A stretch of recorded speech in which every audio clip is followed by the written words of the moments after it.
with a roll call. Mayor Seaman, Here. Councilmember Castellano, Here. Councilmember Moulton is absent, Councilmember Arroyo, here, Councilmember Bauer, Here. Councilmember Burgell. Here. All right. Will you please join me for the Pledge of Allegiance?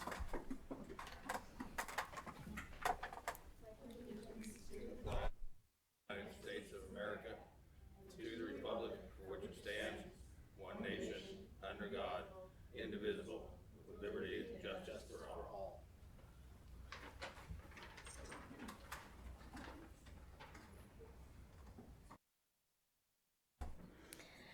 All right. So we are going to move on to the mayor's announcements, and I am going to ask Councilmember for the Boys and Girls Club Week. Thank you. Would you like to come forward, Kiana?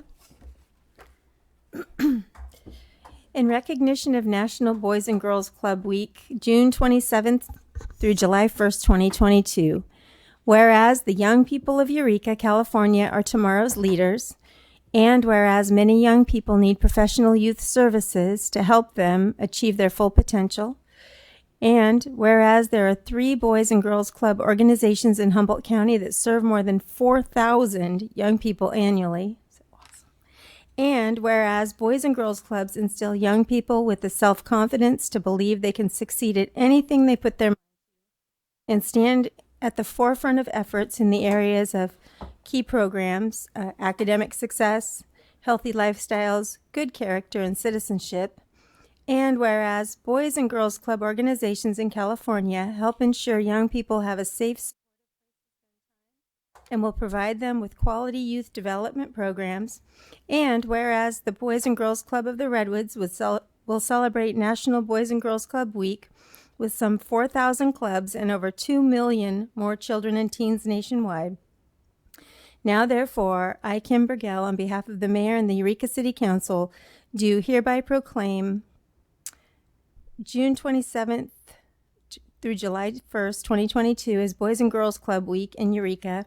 And furthermore, I encourage all citizens to join me in recognizing and commending Boys and Girls Clubs for providing the young people of our communities with comprehensive and effective youth development services.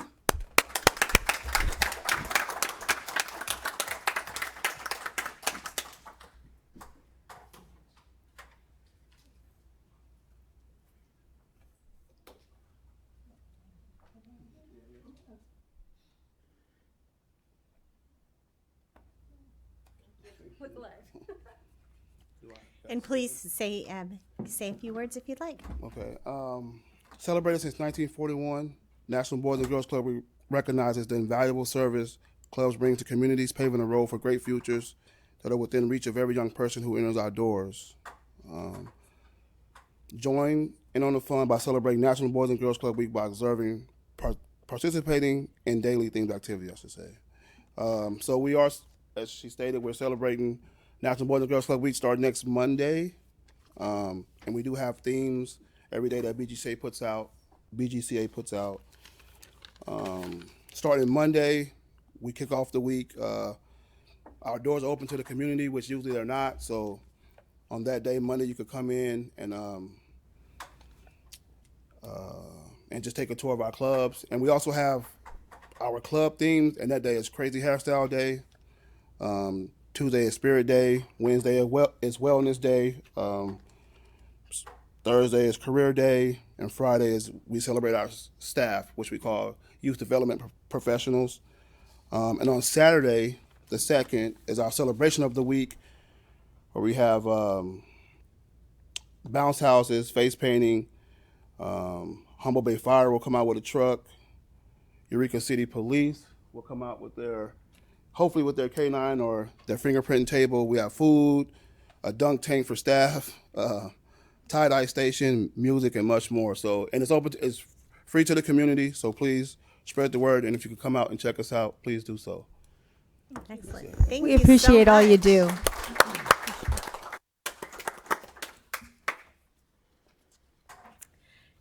Before we move on to our presentations, actually, we'll just move right on to our presentations. So, Mayor, Yes. Oh, pardon do me. we have any report outs from our closed session? None to report out today, just for the record. Thank you, Mayor. Thank you so much. Why do I always miss it? I'm so sorry. So now I'm going to invite North Coast Health Improvement and Information Network, INCHIN, for presentation. Jessica Osborne. Is it okay if I adjust it a little bit to the side? Okay. Well, thank you. Let's see, I think we have a slide deck that's accompanying it.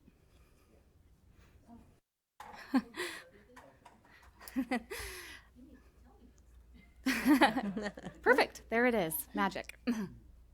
Well, let me just start off by thanking you, Mayor Seaman, and the Eureka City Council. Oh, perfect. Thank you so much for the opportunity to be with you all this evening. My name is Jessica Osborne Staffsness. I'm the project director for North Coast Care Connect at the North Coast Health Improvement and Information Network here in Eureka. We don't have a lot of time here together this evening, so what I'd like to do is just give you a little background on our organization, give you a little background on an initiative, and then reflect for you where we are in practice. And I'm not sure it's advancing. I'm sorry. I'm so sorry. Oh. Ah.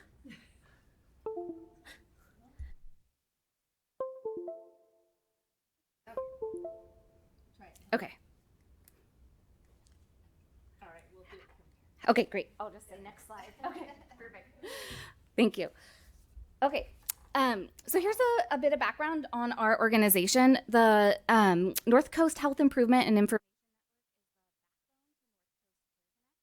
We're a 501c3 that was established in 2010 with a focus on health information exchange. We currently have endpoints around most medical entities here in the community.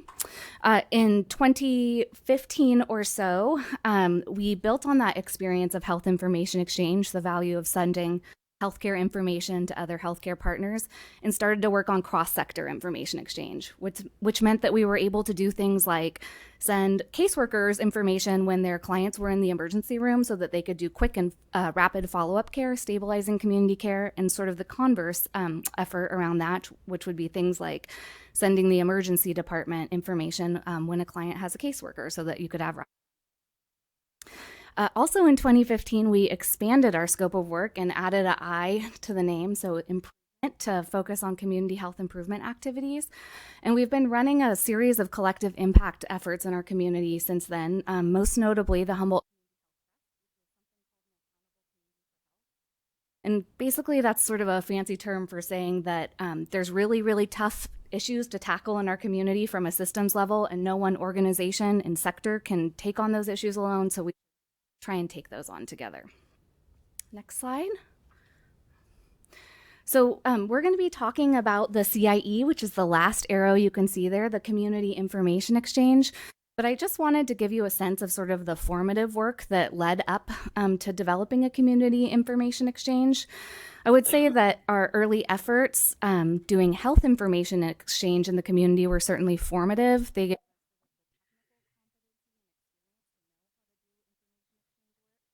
But it was really the community work, the community health improvement work, that created the imperative for doing a community information exchange. Next slide. So what is the CIE? What is this community information exchange that we speak of? So at a high level, it's a network of multidisciplinary partners that are working together using a shared technology system, a database, a mechanism for sharing information that helps transform how a community delivers holistic, person-centered, and proactive care. Sometimes when community information exchanges get talked about, they get conflated with just that technical component of the work. So the technology system that allows you to do things like referrals and shared assessments and reporting. But we take a much broader view of this in our community. We really feel that the ongoing role of community partnerships and involvement is truly actually intervention that allows us to transform how we're serving clients in our community. And then I would say from the client perspective, perhaps a community information exchange feels a little bit like this. John Doe, pictured on the screen, doesn't have to go through the trauma of telling his social, medical, behavioral health history to every client organization he encounters to try and get care. It also means that he has assurance that he's not going to fall through the gaps. That's a term we hear a lot in terms of record of where his referrals have been made, and he can actually receive a copy of what referrals have been made on his behalf. And it also means that he gets services more efficiently because all the individual organizations that he's working with are working together to try and provide him holistic care and deliver services in a really effective and efficient manner. Next slide. So why adopt a community information exchange? Our work through the Humboldt Community Health Trust that landed us in a lot of rooms over the course of the last 6 years. Sometimes we were talking about ACEs, sometimes we were talking about housing, sometimes we were talking about substance use disorder, sometimes we were talking about behavioral health. But in all those rooms, these themes kept emerging. So different topics, but similar themes. And we were hearing things from our partners like, how can we provide better client care? How do we navigate clients to services that we know that exist, but it's hard to sort of stay in touch? How do we know who else is working with clients in the community? And so you can sort of see an example of some of those questions on the screen. So that was the service provider perspective, and the themes were really strong and recurrent. But what you're seeing on the right-hand side of the screen is actually a mapping that we did really early on in our work. It's impossible to read. I'm sorry for that. But what this is actually how a single employed adult male without co-occurring conditions might get into substance use disorder treatment in Humboldt County. And you can see all the ways in which that might be bifurcated or considerations that have to be made just to get into care. Next slide. So essentially, our partners, decided there had to be a better way. There had to be a better way to support us in working together. There had to be a better way in getting clients connected to services. So in 2019, the Humboldt Community Health Trust chartered a team, local partner organizations to attend the National Summit for Community Information Exchange, as well as a discovery work group to sort of learn collectively, what is this model together? How might we use this in our community? In 2020, we named this as a core strategy of our work. So what can we do to accelerate this and get it moving? We also raised 3 years worth of development funding, and I'm sort of particularly proud and appreciative of this. 95% of the contributions for the 3-year budget has come from local organizations. So really a sort of deep commitment to seeing this work go forward. In 2021, we spent a good portion of our time in community design work, and I'll actually talk about that. And we also gave a name to the Community Information Exchange locally, so that's North Coast Care Connect. And they do get used a little interchangeably, so sorry for that. North Coast Care Connect is the Community Information Exchange. And then 2022, the platform is actually live. We're in sort of a beta testing process right now with onboarding is the theme of our summer. We are in many, many different conversations working to get organizations and programs onto the system and doing program outreach, just like we're doing tonight. Next slide. So I just want to circle back to the theme that sort of a good technical system is important, but good community participation is essential. And this is something that we have really centered our work in from the get-go. We think that that is important to improve systemness, to improve equity, and to cultivate trust among partners. So this is some of the example of the community designed work we've done. We've done a bunch of key informant interviews across multiple programs with multiple individuals. In 2021, we spent 10 weeks through the middle of the summer with 30 very committed individuals in a co-design process. So I think that's a good indication of commitment that you can get your colleagues to commit to 90-minute Zoom meetings week after week after week to try and get work done. And it was incredible. And moving forward, we have several ongoing work groups. So one is the steering committee you can see on the screen. It's composed of people that are funders, partners, future partners of the network, and general champions, as well as community residents. This group meets monthly to continue to steer and guide the work. We also have an ongoing operations work group for folks that are using the system about optimizing the platform. Next slide. So just wanted to give you a sense of who our steering committee members are. We are particularly pleased by sort of the diversity of stakeholders and representatives.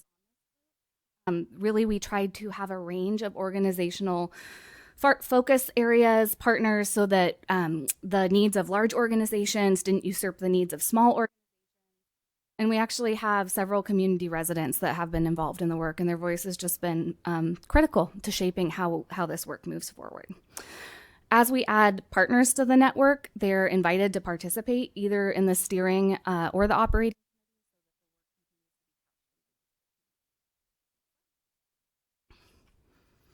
Okay, so here is an example of what a client record looks like in North Coast Care Connect. And what I'm showing you is a screenshot of a client record. This is an example from our training site. This is a fictional person with no PHI here. And I'll also say that it's kind of difficult to explain the platform without a live demonstration. So I'm just sort of going to give with the static site and make an offer that if folks want to see a detailed demonstration, interactive demonstration at a later date, we'd be happy to do that. So a couple things to mention right off the bat. This is a consent-based system. Clients have to consent to participate, and it's HIPAA compliant. If we're looking at the system here, you can see that it does a couple different things. The system maintains client demographics. It also can maintain a document vault, which means that you can upload information pertaining to the client, and it's pretty important for folks that might have an unstable housing situation. You want it's tied to them. It also allows for case activity, so it does things where you can track case tasks or make case notes. And then there's a fairly robust referral component. So you can look at a resource directory of services in the community to those endpoints and know that the referral has been received. Under the number 1, you're seeing a circle there, and that's something called OneView. And that's a sort of high-level look of needs that the client might be facing across 3 domains: behavioral health, medical, or social care domains. And the further the spoke out, the more significant the need is. So this is a way for folks that are on Ryan's care team to understand. In the center, you can see Ryan's services timeline, and there's a sort of myriad of boxes there.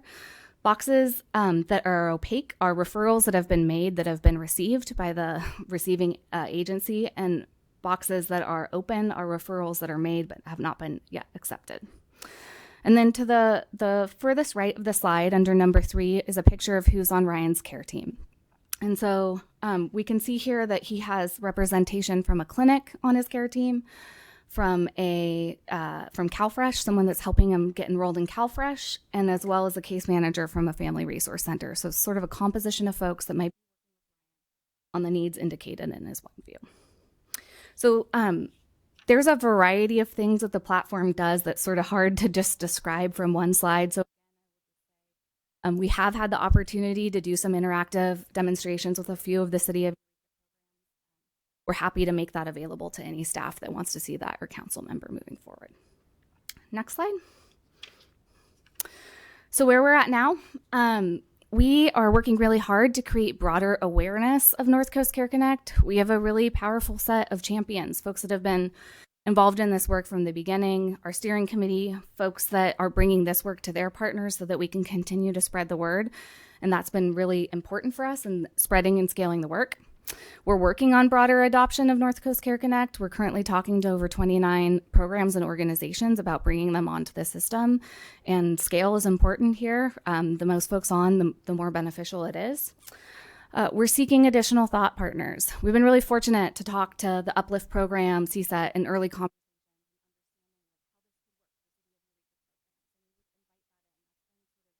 The critical component of this is meeting with a variety of different programs across the county to understand how this could benefit their work. And we continue to look for sustainable funding support. We do have a fee schedule. We built it out with our steering committee. The goal is to sustain the work of the CIE, so we're not sort of continually looking for grants to sustain this effort. But as we get to sort of full scope, we might need some sustainable funding support along the way. Next slide. So in closing, just like to acknowledge our many partners and funders that have helped us get Martin Love, Clark Swan, Carrie Escudero, and Taffy Stockton. it's just been such a group effort to get to this point, and very appreciative of their efforts. I thank you all for your time and consideration tonight, and certainly happy to answer any questions. Thanks. Thank you so much. Councilmember Castellano. Thanks so much for your presentation. This is really cool. My questions are a little bit, recently I was studying for a project, the California Healthy Places Index. Do you know if this is kind of tied into some of those determinants around like healthy places and healthy communities? Yeah, one of the things, not specifically tied into that, but one of the things that I think holds a lot of promise and excitement for some of is that in time, this could be a really good source of community aggregated data, so we could understand in more detail how those relate to some of the social determinants of health that would be in the California Healthy Places Index. Mm-hmm. Gotcha. And then a little background. One of the reasons I was studying that is because there's a whole kind of cultural programming grant that specifically was looking at tying in cultural programmings to the Healthy Places Index.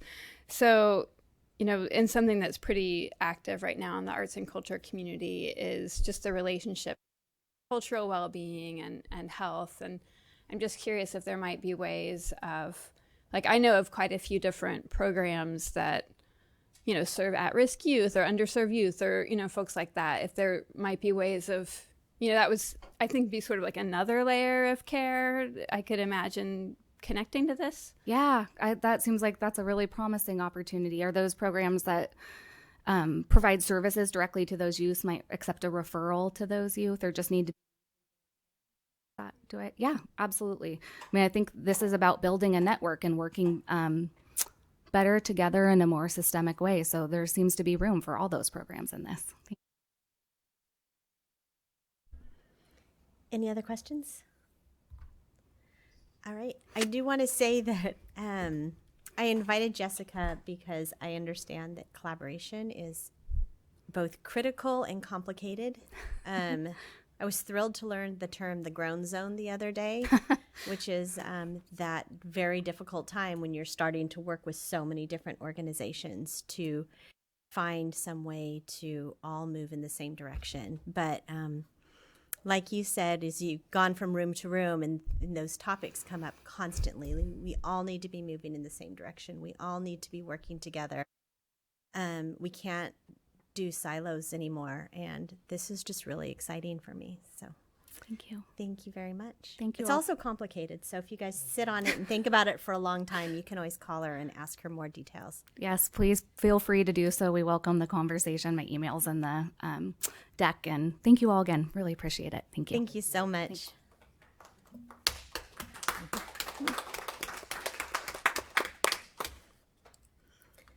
All right, next up is public comment. This is the time for members of the public who wish to be heard on.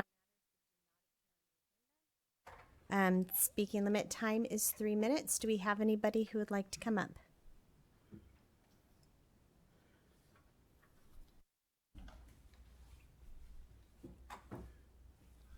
My name is Charles Wilson. I was thinking of different things I could talk about today, but the thing is, it is Juneteenth. They make a big deal about the Juneteenth. And, of course, we have all these government holidays. After a while, just like on the flag at half-mast, you get sort of weary of them all, and you wonder, well, how come they don't just leave the flags at half-mast permanently? But anyway, Juneteenth is a nice idea, the idea that we shouldn't have slavery. It's nice that they made a specific statement in the Constitution with the constitutional amendment. A lot of people died.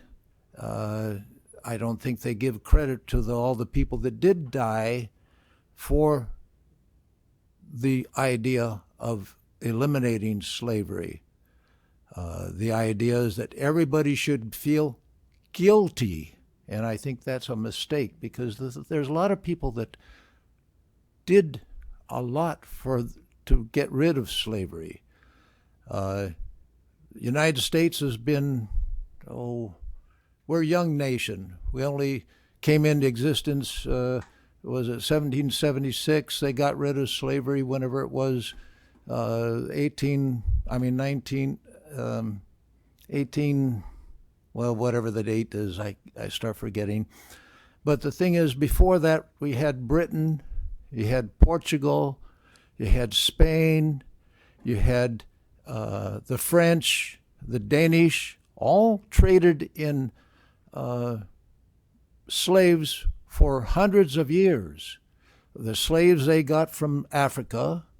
Now, the tribal chiefs were colored. They got their slaves by fighting wars and taking the people prisoners and making them slaves, and then they would sell them to these other countries who'd take them over to wherever they were going. Now, you got to remember, just like the Spanish and the Portuguese, those are the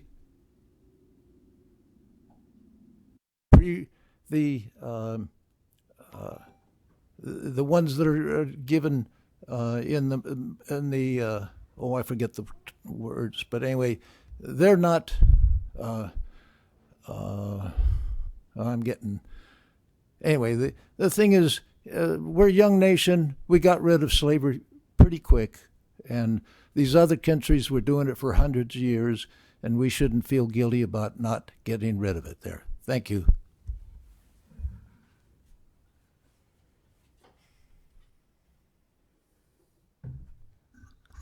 This is Genevieve Wilson. I'm a nurse for 45 years. And 15 years ago, I was asking people, whoever had flu shot and whatever, 80% doesn't want to take the flu shot, like a bad cold. And I asked so many people, they said, I got COVID, but they said it looks like a bad flu, right? So my point is, we all seen through it. What in the world that we have a closed down business and all that mask and all this and the vaccine. So many people come to me and say, I take 3 shots, and I'm so sick, almost die. And people say, scientists say, right now, the B4 and B5, and all the people get the COVID from the people vaccinated. So we all seen it all. But now I see cases is up, and the PCR test not even accurate. So keep on taking your tests. Somebody had to dig my nose to find out I'm sick. Take care of yourself. If you have a sick, drink some water, take your vitamin C, D, and zinc. So take care of it. And you see, we see all the things. Before the vaccine, everybody died from COVID. After the vaccine, you die from old age. Nobody admit that. If you're vaccinated, you go to the hospital, they don't even recognize you. They only write down you're not vaccinated. If I'm not vaccinated, where I get the germ from? All this time, I ask people, flu shot, all the flu every year, Asian flu, what flu are, they mutate. The pharmaceutical getting the money. So we have all the billboard come in here, vaccine culture.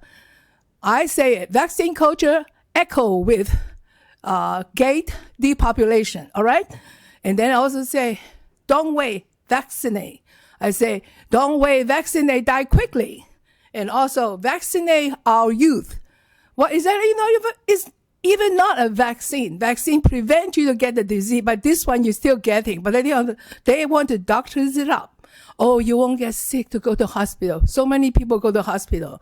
But my point is, just take care of your body, plenty of sleep, plenty of fluid, like everybody say. So it's not a vaccine. People call me anti-vax. I said, don't call me anti-vax. It's not a vaccine. Get your name straight, okay? It's a bad biological agent. So many people get hurt, and it hurt my feeling. And that's why I sing the song, Que sera, sera, right? When I was just a girl, say, take your vitamin C and D, plenty of fluid and sleep, and stay away from the jab, build your immunity up, que sera, sera, whatever will be, and be happy and with love, okay? Thank you.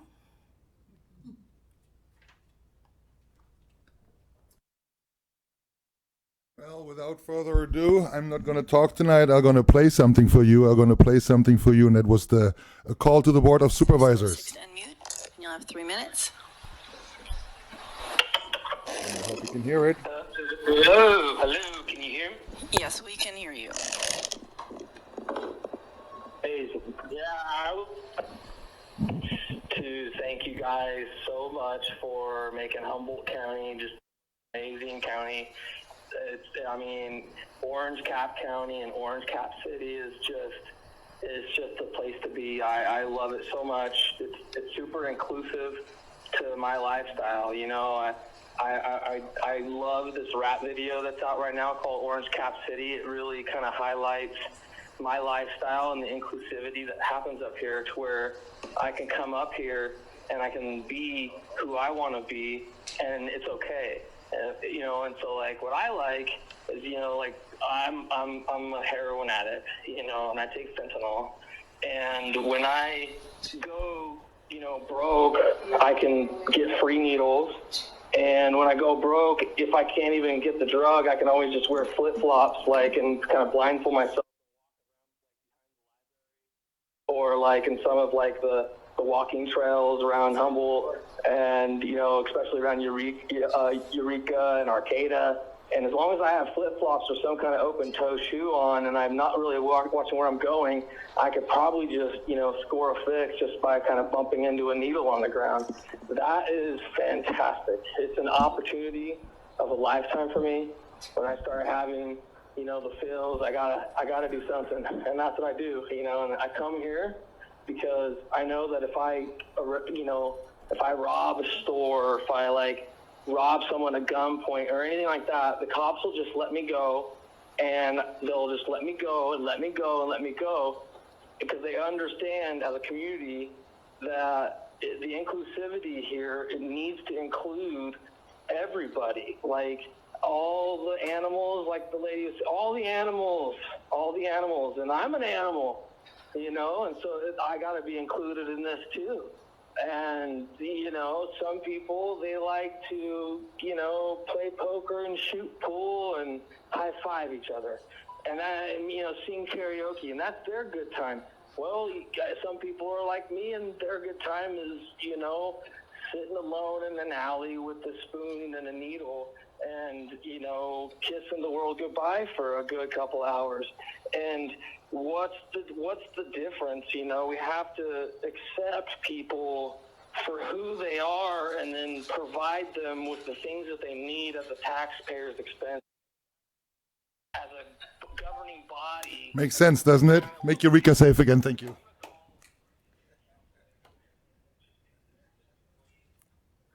Please turn it off so we can hear the next speaker.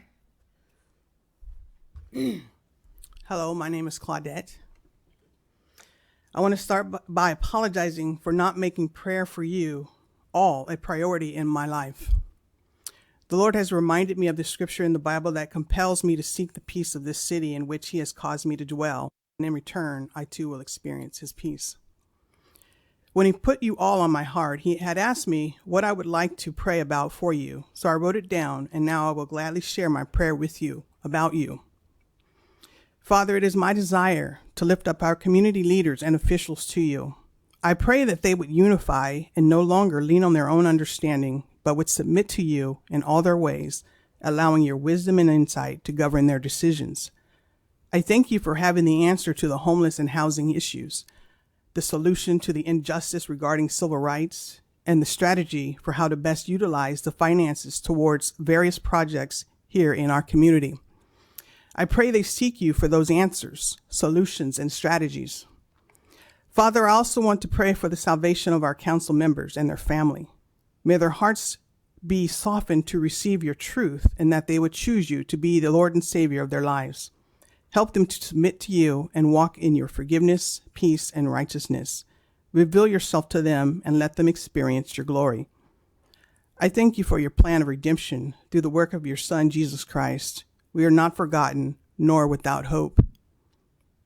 So, Lord, I ask that you draw them unto you, give them an ear to hear and a heart of repentance. Grant them your peace and the ability to hear your voice. I know that it is only you who has given me a heart for these council members. Today, I commit to pray and stand in the gap on behalf of our community leaders and officials. Be glorified in them, use them to lead our community into righteousness and truth. I pray in the name of Jesus. I will end with this encouraging scripture from Psalm 145, 8 and 9. The Lord is gracious and full of compassion, slow to anger and great in mercy. The Lord is good to all, and his tender mercies are over all his works. Hallelujah and amen.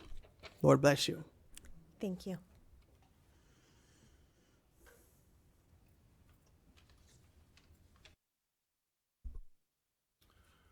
Hey, my name is John, and what we call the book of Romans is actually a letter that the Apostle Paul wrote to the church that was in Rome. And we've separated that into chapters and verses. They were not in the original text, but to make it easier to find certain areas in the scriptures. And in chapter 10 of this book of Romans, this letter to Rome, Paul records a prayer. It's a prayer over Israel, but what I like to do, I like to personalize these prayers and the promises. So I changed it up like this. Friends, my desire and prayer to God for the people of Eureka is that they be saved. For I attest to the fact that they have a zeal, but not according to knowledge. For they, not understanding God's righteousness, seek to establish their own righteousness, and have not submitted to the righteousness of God. For Christ is the end of the law for righteousness to everyone who believes. Moses spoke of the righteousness which is of the law, that those who do these things need to live by them. But the righteousness which is of faith tells us that if anyone confesses that Jesus is the Lord, and believes in his heart that God has raised him from the dead, he shall be saved. For with the heart we believe unto righteousness, and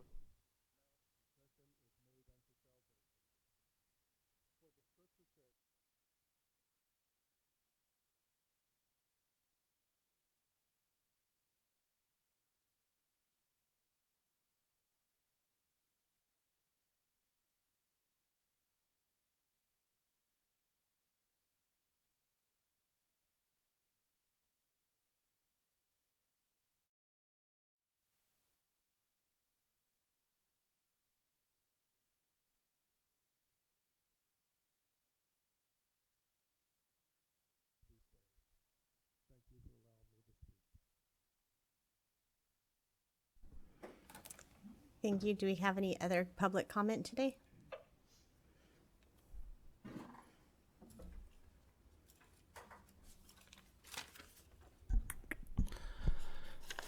Hello, my name is Ashley Teeter, the Humboldt Freedom Coalition, HumboldtFC.com. My wife lost her job to the city of Eureka's discriminatory jab for job mandate last year. I think this might be a good opportunity for the council to reflect on the October 6th decision to discriminate against the less than fully vaccinated individuals and rethink it.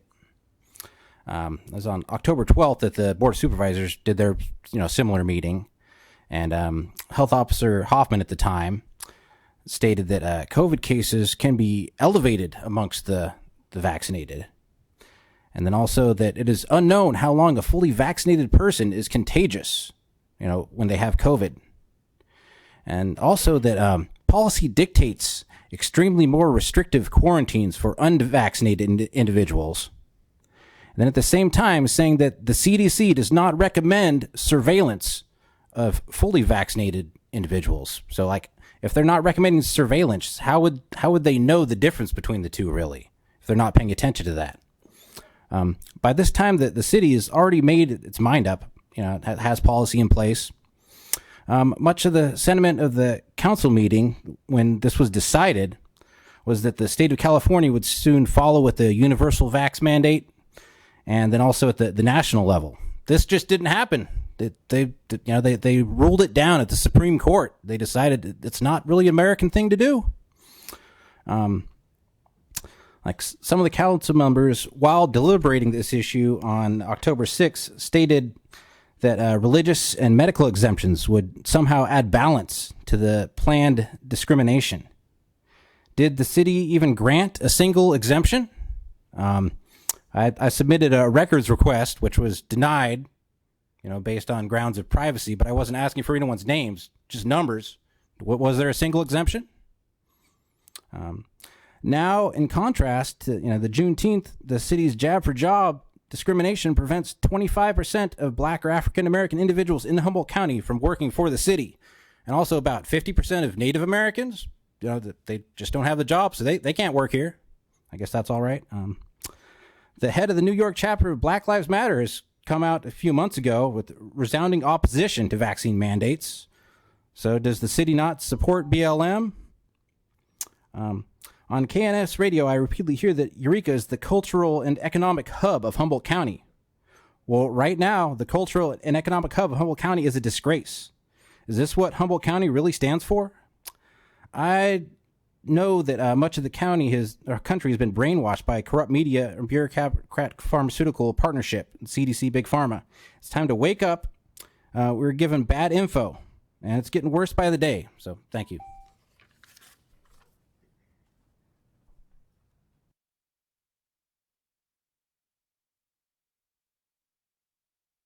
Good evening. I just wanted to hearty amen to what Claudette and John came up here and prayed for you. I'm a Christian. I was born and raised here, been here all my life, raised children here. I just wanted to put another focus on Christianity.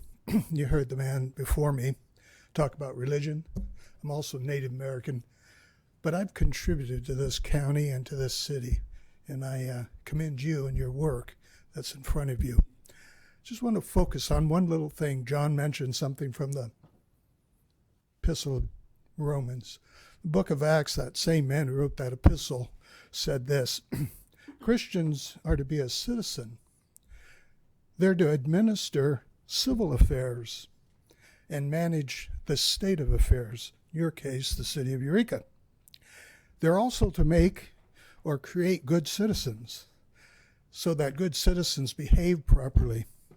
And they're to avail oneself to recognize the laws. You guys are the governors of those laws, as well as the chief of police and the law enforcement. By the way, I was a police chaplain, served the city for several years under Arnie Millsap. But the last one is the one that I thought was quite interesting. Christians, not religious people, Christians, simple people, hard workers, they're to conduct oneself as pledged to do the law of life. And I know it's hard for you guys. You guys get battered with political commentary and biases. And you have personal biases. But I just wanted to remind you one thing.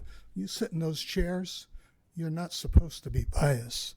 You're supposed to represent all of the citizenry of Eureka.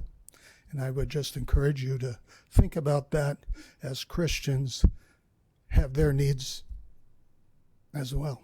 Bless you. Thank you. Thank you, too.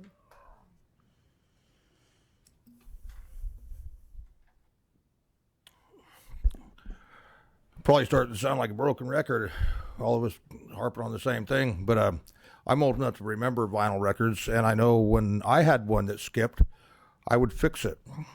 I wouldn't just put a banner over it and call it good. I recently rented out my spare room to a nice couple from Arizona, and he came into me this morning and told me that there is a used syringe laying in the driveway next to his van, right where his girlfriend would have stepped had she been getting into or out of the van. So I went out there and I disposed of it. That's the sixth one I've found in my driveway this year, not counting the ones I find outside my back gate, in the alley behind my fence, in my yard that have been thrown over the fence from people getting high back there and then just throwing their syringes over the fence. And I even found one in my fountain in the front yard a couple weeks ago. Those needles didn't come from Walgreens. They came from Hatcher. They came from you. All right? It's not a good look for Eureka. I was highly embarrassed. Here's this nice couple from Arizona. You know, they like the town. They think the place is beautiful. But he steps out of his van. almost onto a syringe. And I had to apologize to him for this being Orange Cap City. And it needs to end. It's not, that program is doing no good whatsoever. I don't even know how minuscule the number must be of people who were saved from getting Hep C or HIV because of that damn syringe program. But it's doing way more harm than good. It is not a good look, and it needs to end. Beyond that, I've mentioned before that my wife has been getting worse and worse for 7 months since taking the vax shot. I put my hand on her leg last night and I thought it was her arm. She hasn't been out of bed but twice in 2 days. She's been in and out of 2 hospitals, surgeries, treatments, and she's continuing to deteriorate because she was coerced into taking one vax shot against her will for no reason whatsoever. You guys need to step up and rescind the vax mandate. There's absolutely no reason for it, especially now. I mean, whatever COVID there was is over. There's absolutely no reason to be continuing this. You guys need to make a stand on 2 things, the needle giveaway and the vax mandate. You're doing far more harm than good. Do we have any? Okay.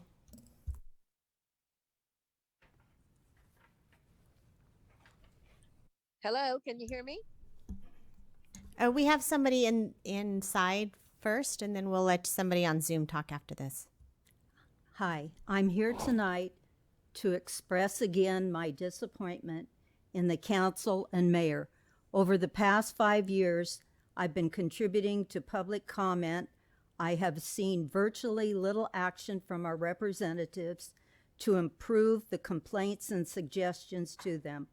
Quite frankly, I don't understand why you ran for this office. When you were elected, you should represent your voters and try to make our city better. Since your election to office, the city looks like San Francisco, Los Angeles, Seattle, and Portland. I've come to believe, like many of your commenters, that you're doing it on purpose. Eureka has such a bad name for itself that a professional video has been made of it entitled Orange Cap City. Eureka is overrun with crime and homeless in our business districts and residential areas. You have allowed the homeless to be bussed into our area. Why haven't you found them a shelter so that they do not have to occupy the businesses and vandalize them? Other neighboring cities have acted on the homeless problem, but not Eureka. Your business districts are dying. All you have to do is drive your car around downtown and Old Town to see the shuttered businesses. Most of them were hit hard with the pandemic and are barely surviving. There was a small grant of $5,000 to qualifying businesses over the past year. This is barely enough to pay 1 month's rent, utilities, and expenses. You have an absolutely great grant writer. Why don't you want to help our business community? A vibrant business community brings in tourists and revenue to this city. It doesn't make sense to me why you refuse to help them, other than you just don't care or you're doing it on purpose. I have a perfect example. A tenant of mine wanted to remodel a space in my building. This included painting, upgraded appliances, flooring, and another half bath. It wasn't even a refurbishment. Do you know how long it has taken the city to approve this updating? 19 months. Do you know how much money this owner loses while the city slow walks these improvements? You should be going out of your way to help anyone that wants to improve the business district and the curb appeal of Eureka. Instead, they are met with demands for money at every turn. You have charged for everything and anything in addition to her money she expends for her improvements. Can you tell me why?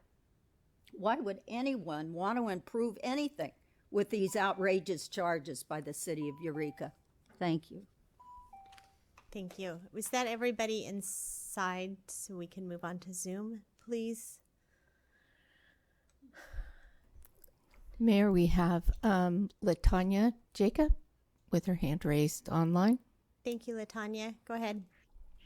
I just want to say thank you for allowing me to participate in the City of Eureka Common Council meetings.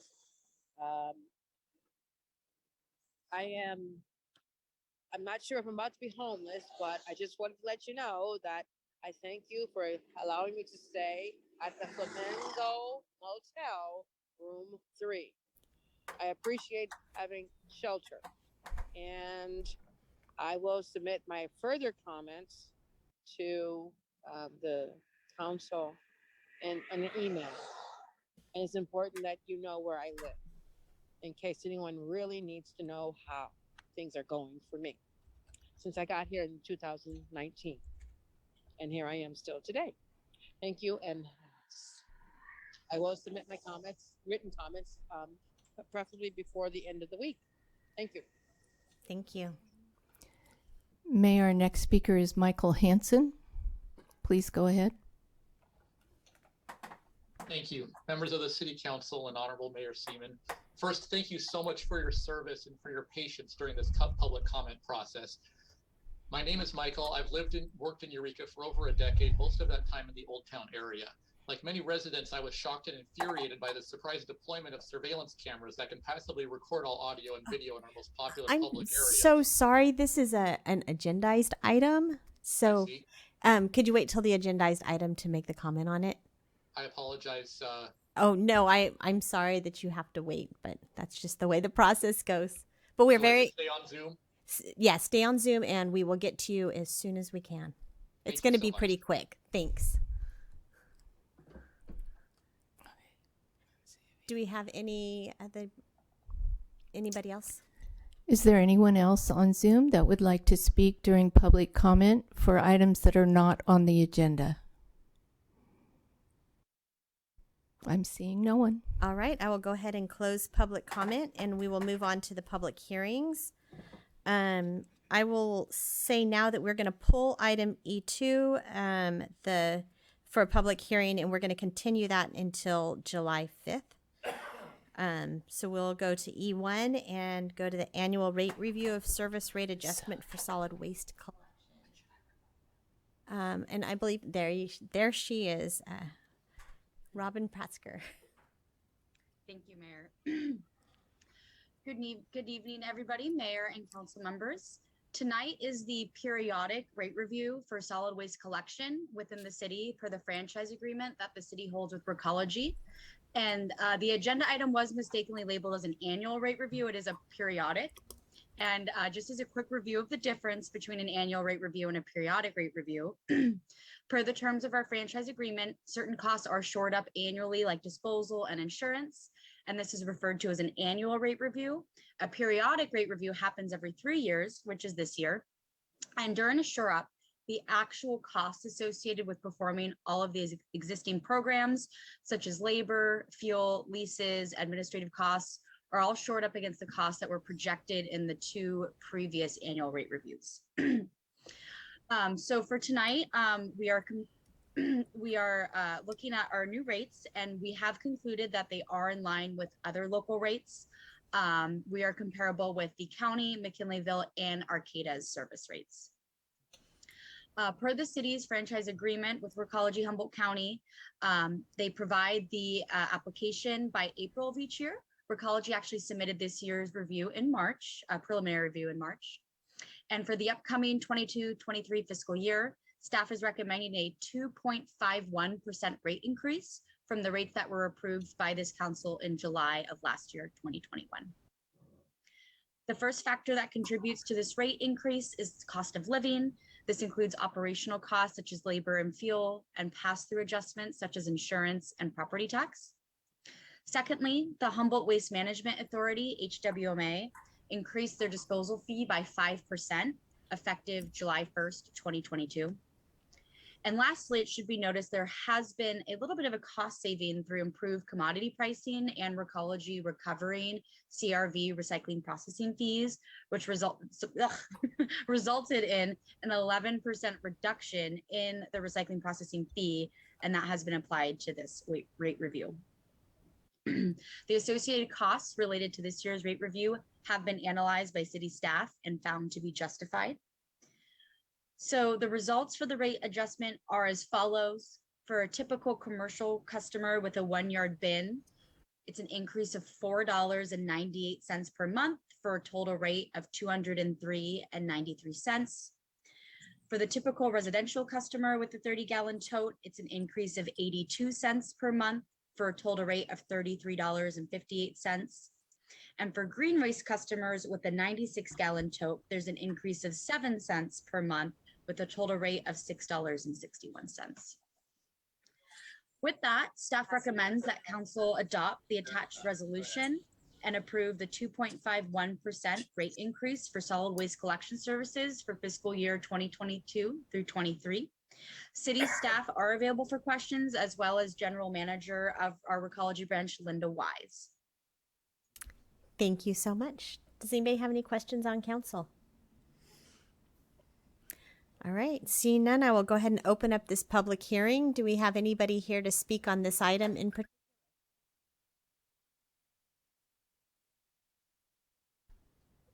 Do we have anybody on Zoom? It doesn't look like it. I do not have anyone on Zoom. All right, then I will go ahead and close the public hearing and bring it back for a motion or discussion.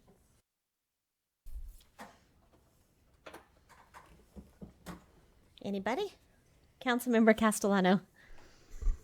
I will make a motion to adopt a resolution of the City Council approving a 2.51% increase in the rates for solid waste collection by Recology, Humboldt County, effective July 1st, 2022. I'll second. All right, we have a motion, a second. Any further discussion on it? All right, everybody vote.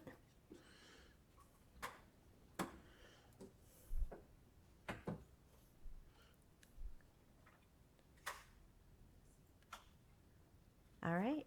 Unanimous, or 4 yes votes. Councilmember Moulton absent. Motion carries. All right, thank you so much for your work on that. We're going to move on to our next item now, which is the consent calendar. I have not heard of anything, but does anybody on council want anything pulled? All right. If not, can I have a motion? I'll move the approval of the consent calendar. I'll second. All right. Everybody vote.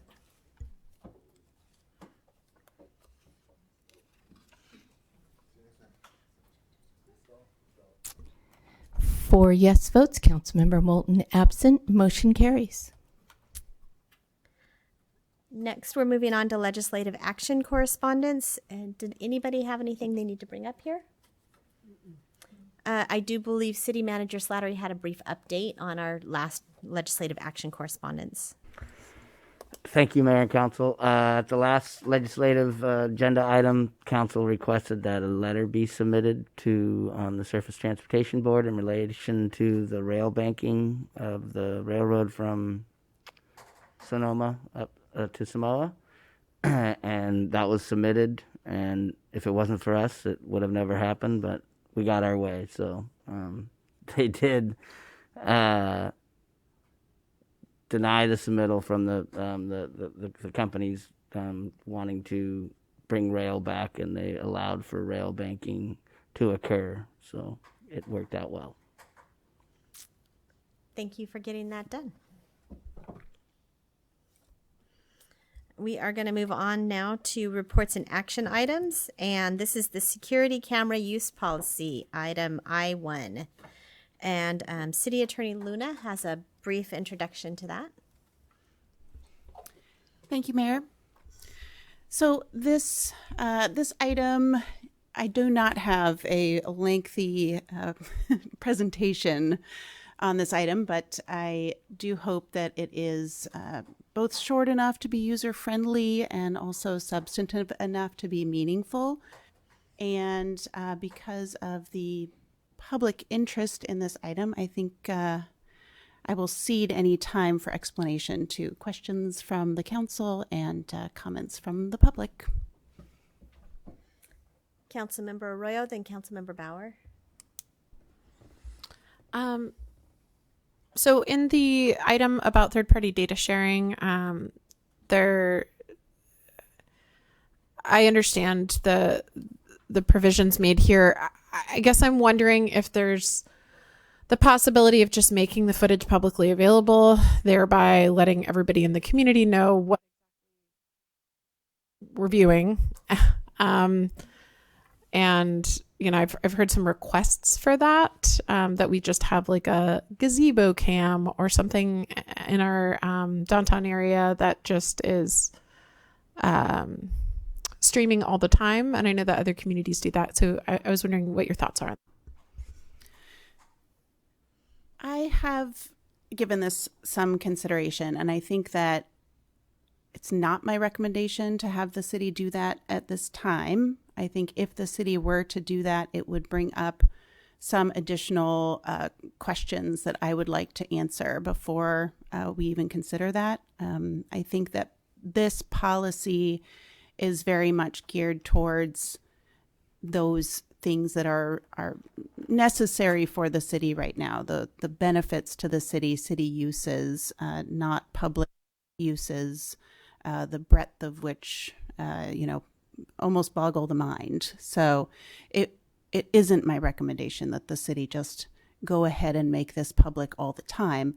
And I want to just, make a point here that this isn't a surveillance camera that we have somebody surveilling 24 hours a day. The city will probably go in and look when something happens or if something happens, right? But not have somebody sitting and watching all of the time. And I think there's a significant difference there, a difference that has been discussed in case law around surveillance, and that I think would come into play in any analysis that I would make if the city wanted to make this public. And to be clear, I was talking about perhaps one of the devices, not every one, I suppose. But I don't think my analysis changes. Okay. Yeah. Okay, thank you. Councilmember Bauer. I just had a question on item, it's E and then two little I's. And it says to assist in ID, apprehending, and prosecuting offenders. And offenders seems kind of vague to me. I don't know if it, what is an offense? Offense of bad taste or of law, of certain laws? I don't know if there's something that we want to, offenders of public law or something. I don't know. It just seemed to me so vague that it can be interpreted a million different ways. That makes sense? It does. I don't want to argue with you, Councilmember Bauer, but I would say that the prosecuting qualifier would suggest criminal offenders, not offenders of good taste. Okay. However, if you have a word you want to propose instead, I'm happy to entertain those. No, I'm not a lawyer. I don't want to pretend to be. I just was wondering if there was something more specific that would be appropriate or an additional word. But yeah, I'm fine with it for the most part. I mean, I certainly understand. I think that the policy taken as a whole is very clear that this is not for surveillance outside of, narrow confines that really do promote, benefits for the city. And so, prosecuting offenders read in that context, I think makes a lot of sense and is enforceable in that. Okay. Yeah. Thank you. Councilmember Castellano, did I see your hand up earlier? Great. Thanks so much for bringing this before council. A few questions. I'm really glad it's coming forward so there can be public input on this policy. If something were to change at an administrative level, would this come back before council? Is that kind of within the policy? I think that's true of any policy that comes to the council. If we needed it to change for any reason, if the council wanted it to change, but that needed to be listen to, and we would certainly be able to and would change the policy to fit those needs and would bring it back to council at that time. I guess what I'm asking is, and just I have some hesitation around surveillance or just caution, right? I feel cautious about it. It's just that would it be important to put in the policy that it would need to be, that changes would need to be brought before council if there were changes to be made to the policy? Like could it be changed without coming before council, I guess is what I'm asking. So I think that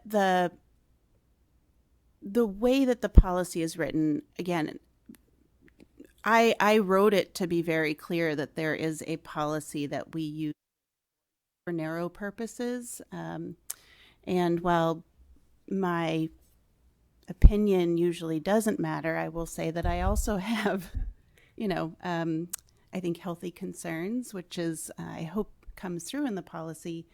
And if we were going to expand use, which I think is what you're getting at, we would certainly come back to the council in order to expand use. So, I read this as a healthy, restrictive policy on use. Any expansion of that use would come back to council. Super. And then at one of the Eureka Main Street meetings, one of the biggest concerns that businesses had was the visual nature of the cameras. And I'm curious, I could see, that's not currently in the policy. This is more sort of, governing the use. Would it be appropriate to consider, something like the visual nature of it within this policy? So that was something that was discussed among staff, as everything is at the city. We did, mull over what goes into this policy and what doesn't go into this policy quite a bit. And I don't think that this is quite the right place for an aesthetic-based policy, if you will. I will say, however, though, that staff reads you and the community loud and clear when it comes to the aesthetic aspect of it. So, that will be considered, whether or not it can be written into the policy in a way that can be meaningfully enforced. I don't think so. And so I think writing that aesthetic piece in weakens the policy, actually, in a way that I don't recommend. And then one last question, sorry. And that is, I was reading some stuff around like the, constitutional rights and surveillance and cameras and things. And one of the things that was recommended was that individuals can be tracked or identified, I'm just reading it from this page, by a public video surveillance system only pursuant to a warrant. Law enforcement must obtain a warrant prior to using a public video surveillance system to track or identify. Law enforcement must obtain a warrant prior to using a watch list. Is that something that we have police code about or would be included within this policy? Or no, I think that has been over many years clearly defined by case law, and it was something that I quite in depth before drafting this policy. And the mere use of security cameras is certainly not against the law. The city does not need a warrant to use these security cameras in this way. So, that was certainly on my mind and is settled law, and I think we're in good shape here. Yeah. All right, Councilmember Arroyo. I have two. One is I think for you, and one is I think for our chief or captain. But the first one, at the recommendation of a community member, I looked through the City of Oakland's pretty extensive ordinance about this, because it was very robust and gave me a lot of food for thought. One of the things that I found interesting was that there's a fairly robust definition of what surveillance cameras are and what they're not. And I found that ours didn't have any definitions. So I was wondering if you feel that it is clear as is, or should we include definitions? I mean, there's a lot about what can't, in my mind, it was obvious. And then I started reading this and I was like, oh, well, these are other sort of devices that can store information are explicitly exempted. And so I don't know if there's any utility in just defining what surveillance technology or surveillance cameras are specifically. Do you have thoughts on that? I also read the Oakland's ordinance. And I do think there's utility in definitions. And I think that in Eureka we know what we're talking about now, but I'm not opposed to adding a definition here. So we have a couple of options, and I'll kind of look to city manager and city clerk too. You can approve with the direction to add a definition, or I can bring this back next time. And that would be obviously with the concurrence of the rest of the board.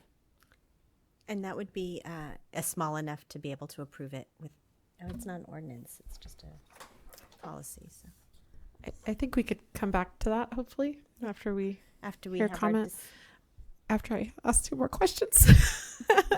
I looked at this section about using unapproved technology or something that's outside the bounds of a security camera or whatever during a large scale event or exigent circumstances. And I wondered if you had any thoughts on adding a clause that broadens this in case of information sharing needs in an emergency, essentially. You mean with third parties? Mm-hmm. Is that the question you had for the chief or the captain? You said one of them was. I actually had 2 more questions. So I lied. I'm sorry. I mean, I think that's probably captured in other existing law. So exigent circumstances stands alone as an area of, well thought out law.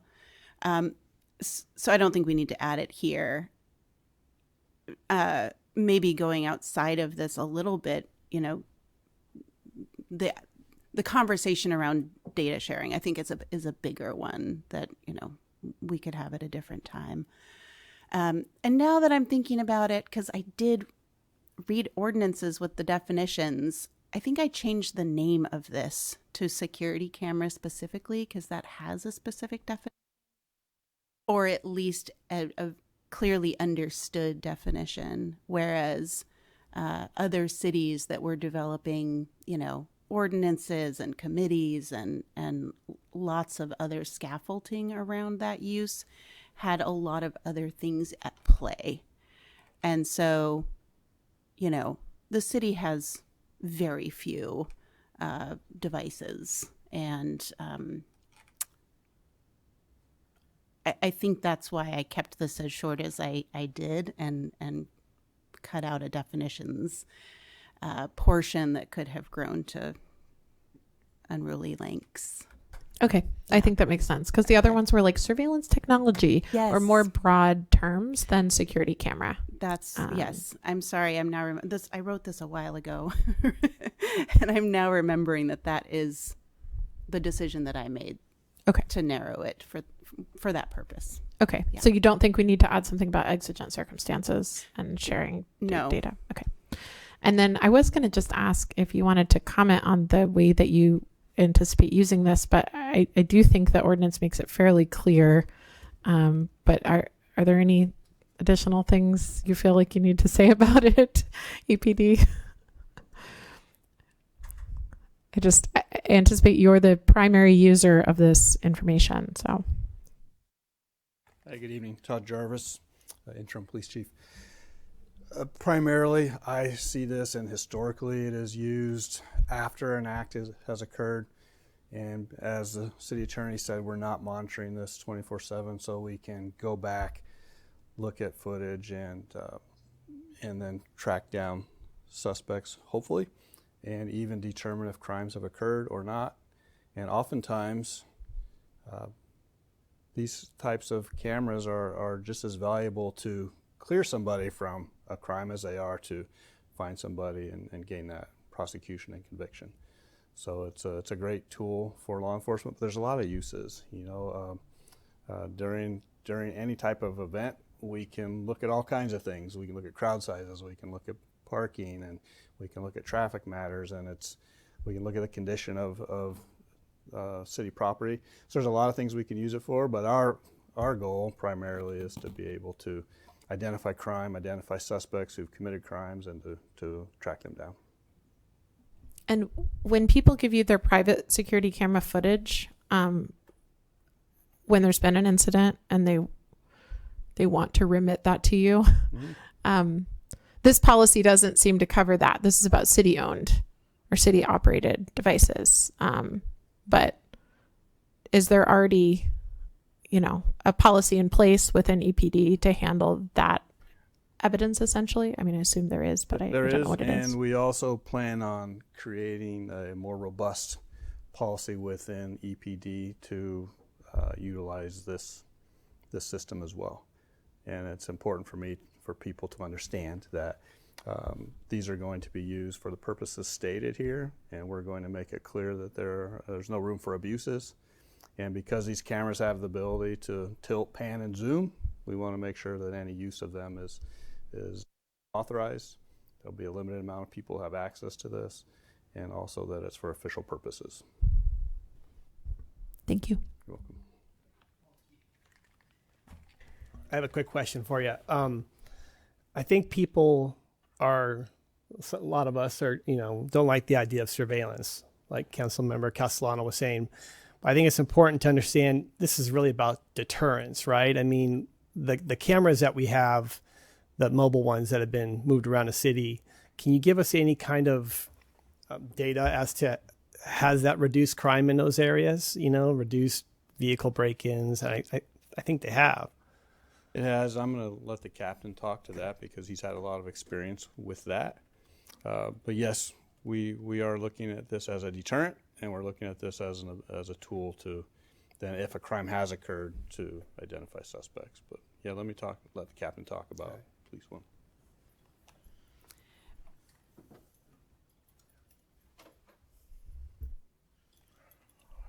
Good evening, everyone. Yes, the mobile trailer that we originally purchased and we're using at multiple sites around the city. Primarily, we were using those on private property in the beginning due to requests from business owners given an increase in criminal activity they were having on their property. It's hard to quantify over short periods of time what kind of effect that had, but obviously there was no crimes committed in those particular private parking lots when we put the camera at that location. So as a deterrent, I do feel it had very positive impacts on our community and on those businesses. We've utilized the trailer at one of the locations where there is a camera now at the foot of Truesdale. This location has significant issues with overnight camping, trash, and is a lot of work for city employees to clean up every morning right off the Hickshari Trail. Upon putting the trailer at that location, we saw an immediate change in the behavior with the overnight camping, with the garbage that was left behind, with abandoned vehicles that we were having to deal with in that private and the city lot down there, and got a lot of positive feedback from those that are utilizing the trail and utilize that bathroom and rest area there. So overall, the impacts of the trailer, both on city property and private property, has been positive in those areas we've used it, and the feedback we have gotten from it and the appreciation we've gotten from the business owners has been very positive. Okay. All right. Any more council questions? Then I will open it up to public comment. And Mr. Hansen, who's been waiting so patiently, but hopefully got a lot of good information when he was listening. Hello, Go ahead. Thank you. Thanks for your time again. Take two. My name is Michael, and as I said, I've lived in Eureka and worked in Eureka for over a decade, mostly in the Old Town area. And like many residents, I was shocked and infuriated by that surprise deployment of the surveillance cameras that are capable of passively recording all audio and video around the most popular public areas, allowing the city and law enforcement to potentially monitor not only the desperate homeless people in need in our county, but also activists, artists, workers, students, tourists, none of whom would want to be recorded without their explicit permission. The purchase of these cameras was a poor decision from the start. Rather than act as a deterrent to crime, ongoing monitoring the general public mostly decreases public trust in the city and law enforcement. And the last thing the public needs right now is any reason to further erode its trust in our institutions. And yet the city manager, public works, community services, and the police department decided that they had the right to monitor us without our knowledge, permission, or participation, or the knowledge of the rest of the city government, including you. The taxpayers of Eureka did not ask for this continuous surveillance. And as you should know by now from our local media coverage, aesthetics aside, the vast majority of our thriving Old Town business workers and owners, including myself, did not ask for this and still do not want it. I can only imagine how the company that makes this equipment convinced these members of government they were doing the right thing when they ultimately shattered public trust. I ask who in the entire decision-making process up to now advocated for the public's right to be free from government intrusion? Who advocated for the homeless people, most of them who are not addicts or criminals who would be the most surveilled? How much research was conducted into whether our many tourists who drive the economic engine of Old Town and the city would appreciate or fear being monitored by the government? It's this attitude among certain members of government and law enforcement that they and nobody else should decide what's best for the public that ensures that the public does not feel that government works for them. Supposedly deterring potential crime at the expense of deterring actual tourism dollars seems foolish at best to me. If law enforcement wants to investigate the crime using surveillance, it can get a warrant. It shouldn't have the ability to passively track movements of innocent civilians. Just because you can doesn't mean you should. The idea that the cameras deter crime is not only false, but the fact is that the city already has cameras that were placed without public input. How can something be a deterrent if no one's aware of it? If deterrence was the real reason for the cameras, the city would have been aware of their usage and would have welcomed the public's input and participation in this whole process, and that did not happen. A far wiser investment of public funds would have gone towards actually investing in solutions and solving our homeless problem here. As far as the written policy draft, it looks to me like a decent outline, but that's it, as I've seen more comprehensive planning from high school student government. The taxpayers of Eureka should expect communication of a far more robust set of protections to guarantee there's zero chance of misuse of any surveillance footage, and to spell out in detail which collected data will actually be preserved beyond the proposed 90-day window, because as written, all of it can be theoretically preserved as city business. Thank you very much. That's your 3 minutes. Thank you very much. Thank you. Our next speaker is Caroline Griffith. Good evening, Caroline Griffith, resident of Eureka. Much like the previous speaker, I was also pretty shocked to see this happen and to hear that the city was erecting these surveillance poles. One reason is there's a lack of evidence that surveillance of public places actually reduces crime. There has a study by Cornell University found that although cameras reduced crime by 51% in parking lots and only by 23% in public transportation, that in other settings, there was a very small to no decrease in crime. One thing that has been documented, though, is institutional abuse of surveillance footage. Police throughout the country have misused surveillance in ways such as using it to surveil gay clubs and target people for blackmail who are patrons of them. They have also used it to stalk people and to target and repress activists. And there's also been documented to be misused to discriminatorily target people, mostly people of color. The one fear that I have locally is that it will be used to discriminatorily target houseless people. I think that the city should, personally, I would love to see us have a policy against surveilling public places, though that seems, we're already a very surveilled country and many of us carry surveillance devices in our pockets. But it seems really that the city should have a very strong policy to make sure that this is not misused. And one thing that I don't see in this is anything that addresses how it will be decided when and if surveillance is warranted in any particular place. One of the goals in the staff report is transportation safety, which I'm all for, but I'm curious if these cameras will be placed in areas in which there have been reports of traffic safety issues, because that could be very useful to document when folks, pedestrians or cyclists, have interactions with cars and to really get a true picture of what happened. But one of the things is that once these cameras are in place, it'll be really easy for the city to expand the use of them and increase the spaces that they're surveilled in. So it would be really smart to have very clear guidelines about when and where they're used. And secondly, the Section 3 data collection states that the city's security cameras will be used to collect video footage and images. The city's security cameras will never be used to collect audio data from members of the public. The city's security cameras do not have facial recognition or license plate reading capability. And I would suggest that this should be changed to will not, to prevent that from happening in the future. And it seems like this is a policy that will affect a lot of people. So I would suggest taking some time to craft it and do it right, and don't rush to approve something tonight. Thanks. Thank you very much. Any other public comment on this item?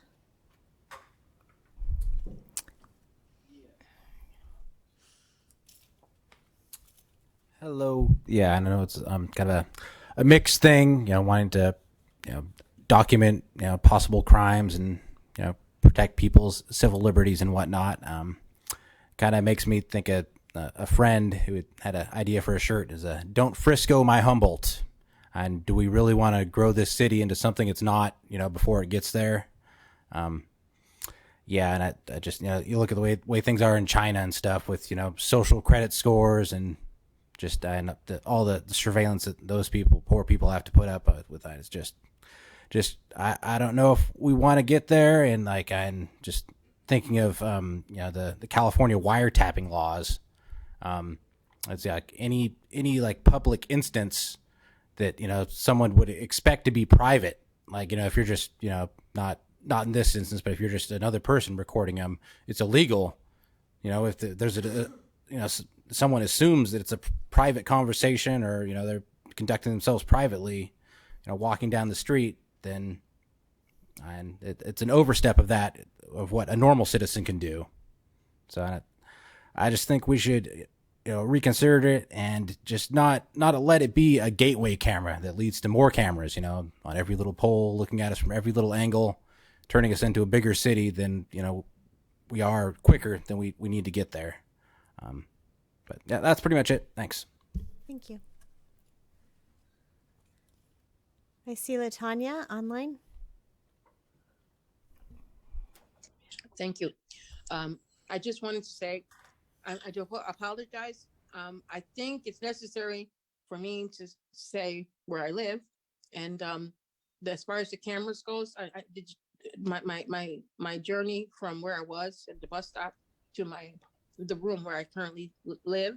Was that recorded as well? No. Right. Well, I'm very appreciative. Like I said, I'm homeless, and now you can see where it is I live. And I'm very appreciative to have shelter. And I don't want to make this a political or yes, I'm very appreciative from where I live, but not happy. I'm going to say that. I'm going to say that. And I will put my comments in writing again in the meeting, in the minutes, and send them to you. Thank you very much. Thank you. I think I don't see any other public comment. Do you see any other online? All right, then I will close public comment on this item, and I will bring it back for discussion and direction and adoption if you guys find that warranted. So anybody want to start? Councilmember Arroyo. I'll start with another question. Is there signage associated with any of our cameras currently? That might be a question for Director Gerbing.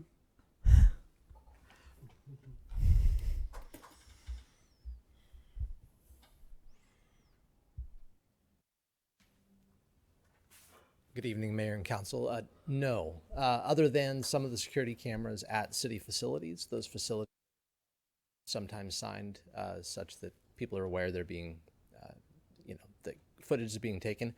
But any of the new installations and some of the other facilities, no, there are no signs to that effect.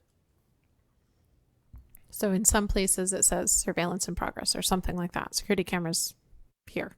At City Hall, for instance, there's a sign when you walk in the door that says, I think, security cameras in use. Okay. So basically, at our interior locations, the Adorney, the Wharfinger, City Hall, there is signage. It says you're on camera. Okay. Is that signage meant to deter problematic behavior, or is it just something that came with the camera and so it got put up? I'm just curious what the thinking was behind the signage. That's a good question. I don't know when it went up or how or who put it there, but it's there. Yeah, both, says the city clerk, the assistant city manager. Okay. And then, I guess I would assume perhaps that it's for employees to feel that if they, that there's a record of their comings and goings.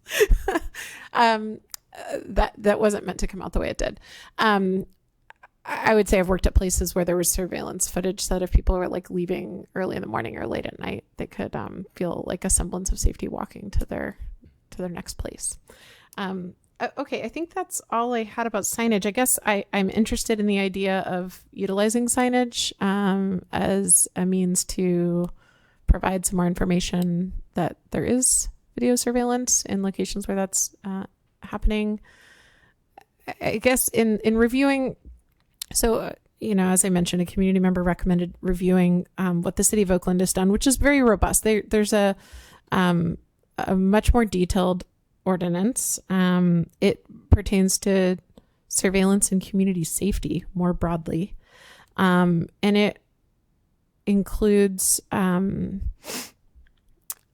involvement from I believe it's called the Police Advisory Committee there, and an annual surveillance report that is very robust, which to me sounds like something that our city might not have the capacity to produce, if I'm being really honest, just because of the level of detail involved. But I believe that some of these additional measures are why it was suggested as an example ordinance. And surveillance impact reports are also done. So, I mean, there are other levels of detail that can be provided. I'm sorry, there's a privacy advisory commission. That wasn't the police advisory committee. There's a privacy advisory commission that reviews some of this information when it comes to purchasing new technology, etc. So I had just written down PAC in my notes. So anyway, there are some additional measures that we could take. I honestly am not sure what would be different in the outcome other than an additional measure of public awareness. So I think I want to hear other people's thoughts before weighing in more.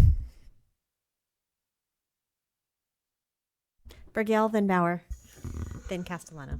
So I'm curious, how long do you keep the footage? I don't know that we've discussed that at all. Is that something that we keep for a year? We keep it for 6 months? We keep it forever?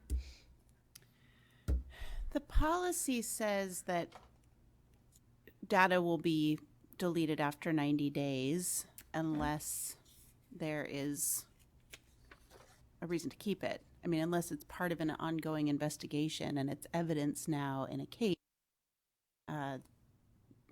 The anticipation will be that it's deleted on a sort of rolling basis, so we don't have just gobs of footage piling up. And so 90 days was a reasonable time period after which, if we needed footage, we could go and find it, but not long enough that we're now storing tons and tons of data. And so the only time we would review this material would be if there was a complaint in that 90 days. Is that true? Or are you going to have somebody watching it all? I know you said you weren't going to have somebody watching it all the time, but I'm curious, does it require a report from someone else to look at it? No, Miles? It could be a lot of things. So as was discussed previously, this could be a traffic accident. This could be a vandalism that happens, and that we know that it happened within a certain period of time, and that we can go back and look at the footage to see what happened.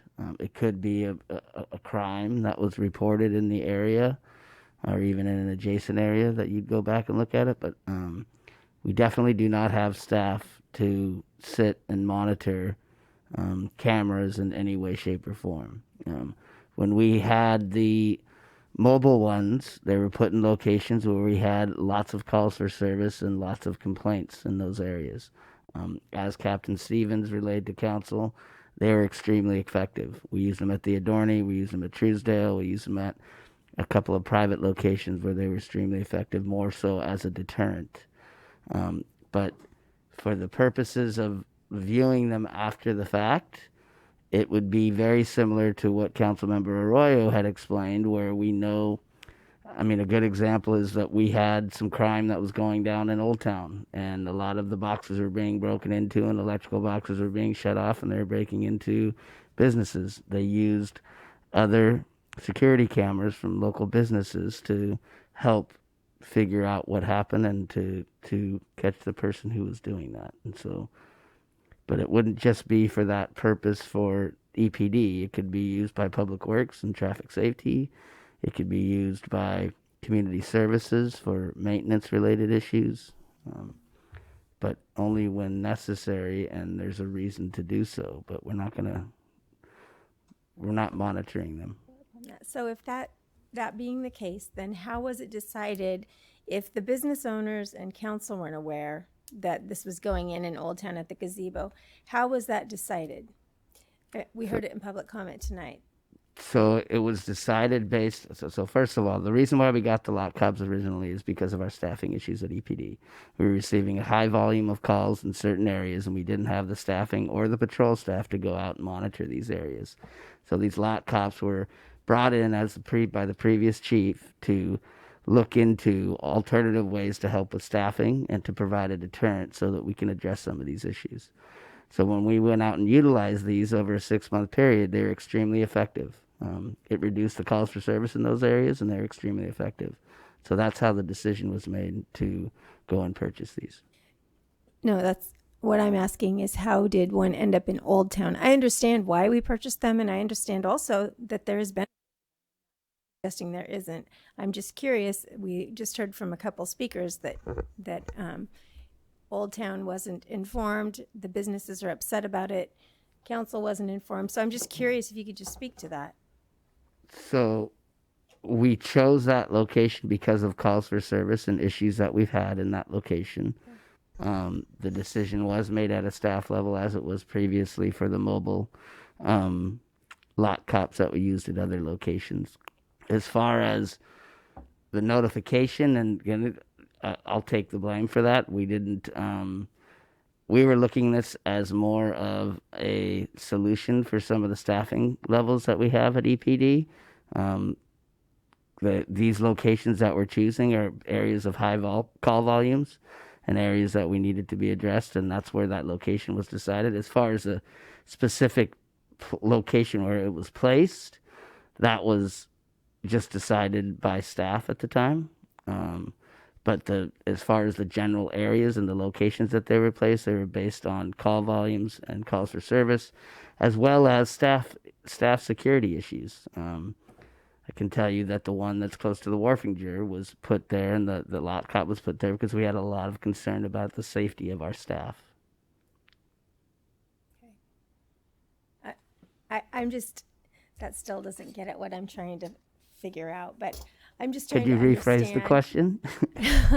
I'm just understand that, I mean, we all got a lot of calls when that went in at the gazebo, right? Mm-hmm. A lot of businesses were not happy, and a lot of businesses were happy. It was both and. It wasn't, everybody was, coming at us with pitchforks. Mm-hmm. But what I'm curious is, how was that area determined? Because, I don't see it. Well, there is staff down there, but how did you decide there? Was it calls of service at the gazebo? Yes.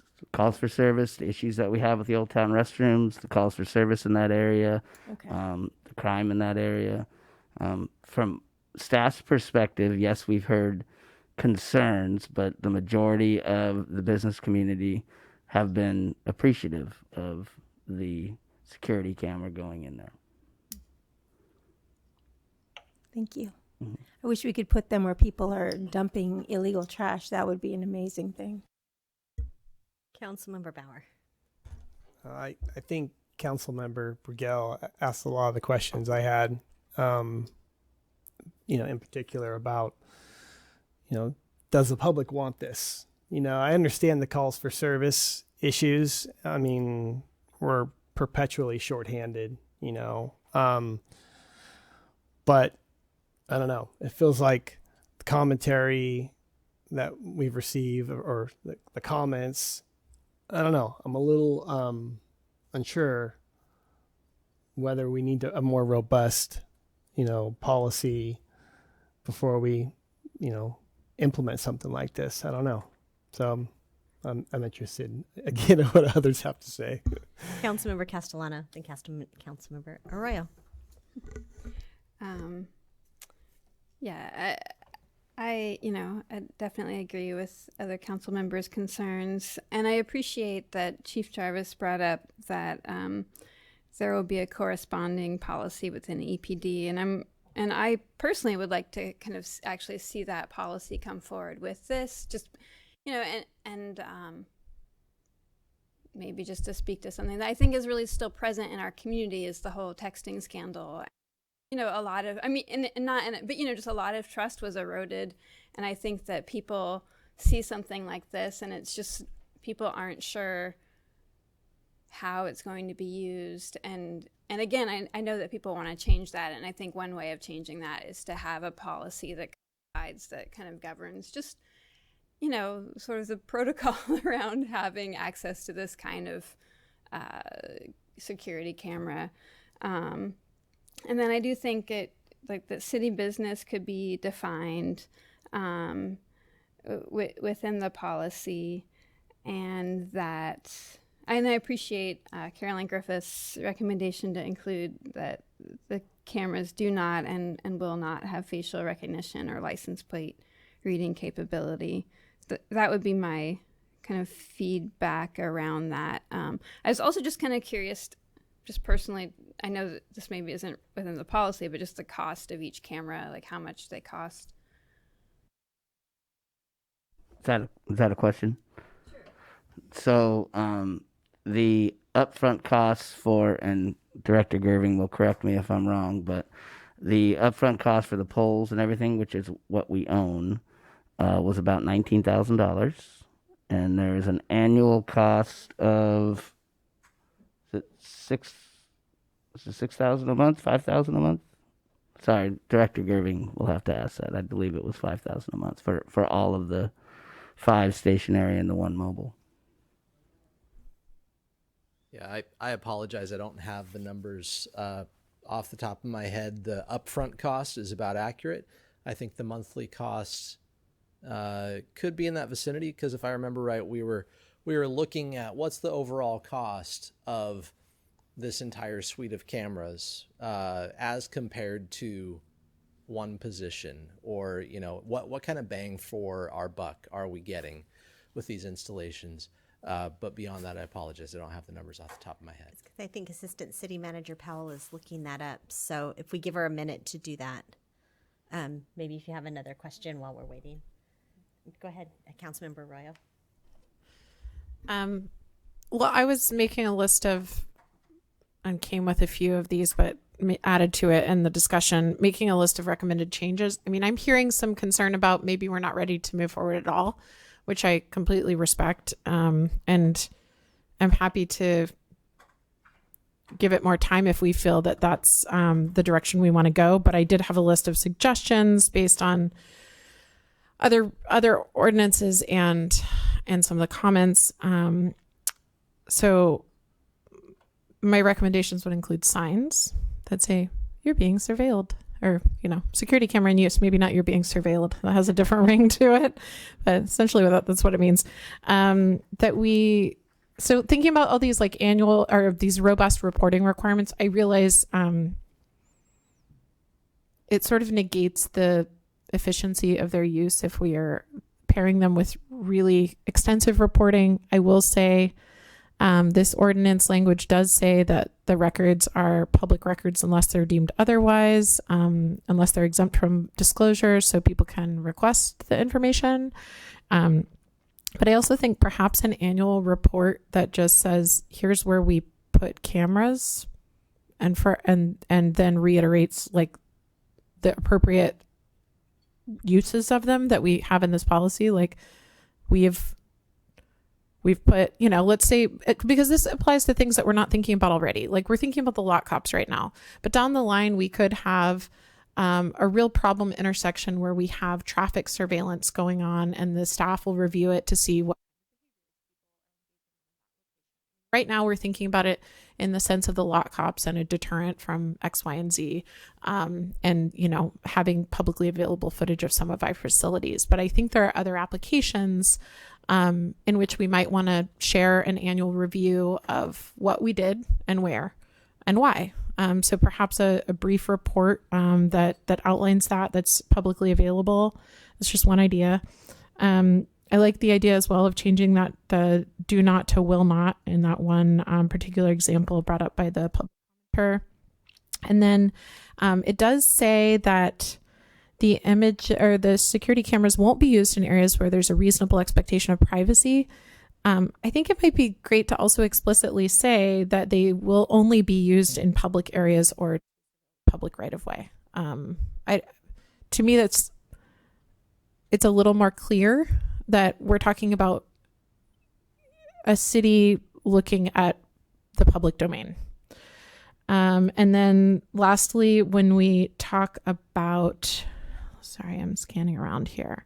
When we talk about authorized use in 2E, it does say the types of data collected that will be suitable for the following purposes. So I do feel like the city business is defined there, that it's for items 1 through whatever, 6 there, but it doesn't specifically say for traffic safety. So I think it could be helpful to add that because I could anticipate that in the future we might want to, this says to gather evidence about administrative, civil, blah, blah, blah actions. I think it might be good to be explicit that could include traffic safety, although that is captured in that definition. And then lastly, I just wanted to comment that we do have the ability to hire more personnel within EPD. So if anyone was listening to this and thinking like, oh, they're just trying to save money and not hire, like we also want to hire. And so it's not an issue of the council not allocating budget or positions to that department. It's an issue of challenges with recruitment and all of that. I think that's a very good point because we have hired security guards before to assist us in certain areas. When we looked at this, we didn't consider it any differently. This is less expensive than a security guard. And we have done that in the past and hired security guards for the Old Town area to patrol the Old Town area. We've hired security guards to patrol the Wharfinger. We've hired security guards for a lot of different locations to do similar things to what these cameras are doing. And we also have other cameras. So we've had cameras for a long time. The lot cops are the thing that was new, but the cameras are not new. Okay. Those are, I don't know if others feel like they have thoughts on those recommendations. Councilmember Bauer, go ahead. I would just add to reporting, did this lead to solved crimes? Did reviewing the footage help us solve crimes? Did crime go down? So the public can understand these things work. That's why it's there. I think that's an important reporting requirement that we should include. I also just curious what we think about as far as where future cameras go. Who makes that decision? Because it seems like that was kind of a big deal with this one. Would that be more, deliberated at this body? Is that we don't want to get into that? But it's just something to think about in the future, whether, we leave it to staff or a future city council or something. I don't know. Councilmember Castellano. Let's see, to Councilmember Bauer's question, I think it could be interesting to have included something about, cameras would be determined by placement, determined by calls for service, or traffic incidents or something, along those lines. And then I'm just curious what other council members think about kind of having a corresponding policy for how they're, as Chief Jarvis spoke to, of, how EPD uses them or looks at the data, like. Councilmember Arroyo. I would say within our agency, including within EPD, we have a lot of policies that are probably internal to departments. This is one that, I think this whole issue being raised by the lot cop and by the gazebo brought to light that we have been using security cameras for a long time.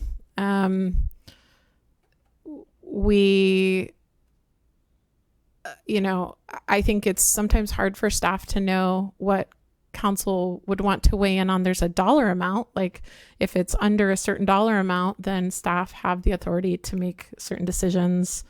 I think because we had already been using the lot cops and already had security cameras in the city, I can frankly see how our staff would think that this was more of the same. But anyway, that brought to light something new. I guess I would say there are probably a lot of policies within EPD that we don't weigh in on. So I'm curious. I think I hear where you're coming from, and I agree with you that it could increase public trust for them to be paired. I guess I just don't want to assume that we will therefore, moving forward, set all policing policies. And there's a lot of internal policies around department activities that we don't set. So I'm curious what you all think about the role of council doing that. I'll let the chief come up and speak to it, but I would just offer that one of the options would be other policies is bring it in front of our oversight board and have them provide commentary on it. That oversight board does report to council annually and can provide any feedback as it relates to this policy, but it's definitely something we could take to the oversight board. Chief? Thanks, Mr. City Manager. There are a lot of policies that are internal. However, our policies are posted on the website and they are available for the public, unless it's a policy that it deals with a subject matter that's a matter of safety for the public or officers. It is on the website. So once we get this developed, get it approved through legal and through Lexipol, who maintains our policies, then we will have it posted and it'll be available. I'd like to chime in here for just a second and say that a lot of the onus for this came from the chief, and the policy was developed with him and with other members of the team, including personnel. And so, I think that this was always intended to kind of guide that process going forward. These are overarching ideas. Security camera footage, and I don't necessarily think that, while of course additional policies will be developed as we continue, down this road, we don't necessarily need to kind of micromanage how personnel is doing things. Like there's got to be some trust for how our personnel is handling these things with this in mind, right? We've now created a framework and working from there. I hope that there wouldn't be misuse, and if there was misuse, we already have in place personnel policies to address misuse. So, additional policy, I'm not saying no to it, but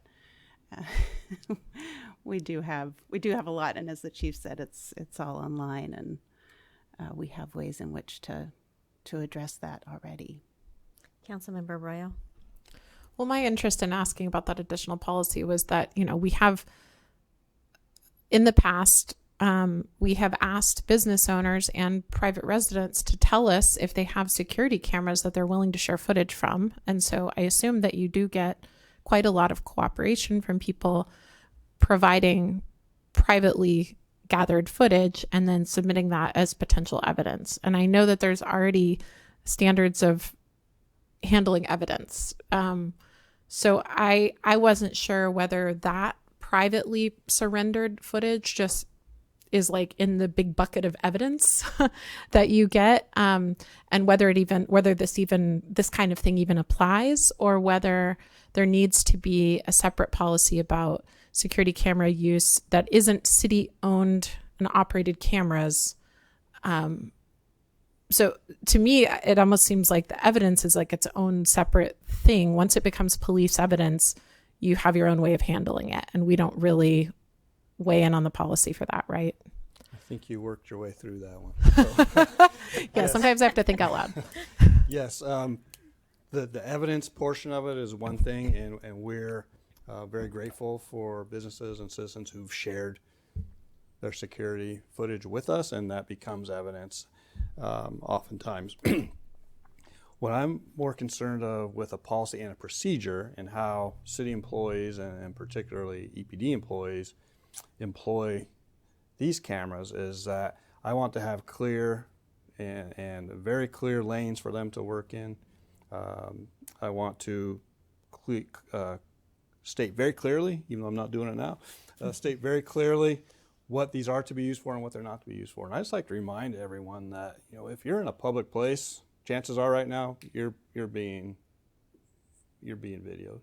If you walk into a store, you walk into a mall, and what we don't have control over right now is how that's used, right? And what I hope to do with an EPD policy, and a robust one, is to really mandate how our employees use this technology. And it's for the public good, and it's not to follow people around. However, you're probably being followed around if you're in public right now in video. And we literally can go to private businesses now if we have a crime in Old Town, and we can go from block to block to block and get a pretty good idea of where a criminal suspect has traveled. And we've done that. So that's available now. We're not looking to get involved in how they operate their surveillance and security cameras. However, we will have some say in how ours are used. So that begs the question for me. Thank you for thinking through this with me, because it's not always easy. But why would we have, like what you're describing, more detail about how employees are required to handle or utilize the footage? If there's more detail that's not in this ordinance, then I personally would like it to be in this ordinance, and for that to apply citywide for all departments. Because I think what you're describing is like, okay, well, you see a need for some additional level of detail. I guess I find myself wondering why that wouldn't be in here so that it applies broadly, and why it would, be limited to EPD. Oftentimes you have policy and procedure. Okay, so policy is more broad, and it covers, as a city attorney has said several times, it covers kind of the big picture, where procedure drills down in and says basically A to Z, here's how you handle this situation, here's what you can do, here's what you won't do, and there's ramifications if you do what you don't do. I just would add too that there's more than one department using these, and so each department is going to have some specifics, and I think that's not especially, but EPD's specifics may not make sense for public works specifics. So that was one of the reasons for having this. And by the way, I think this is an important point. This isn't an ordinance. This is a policy.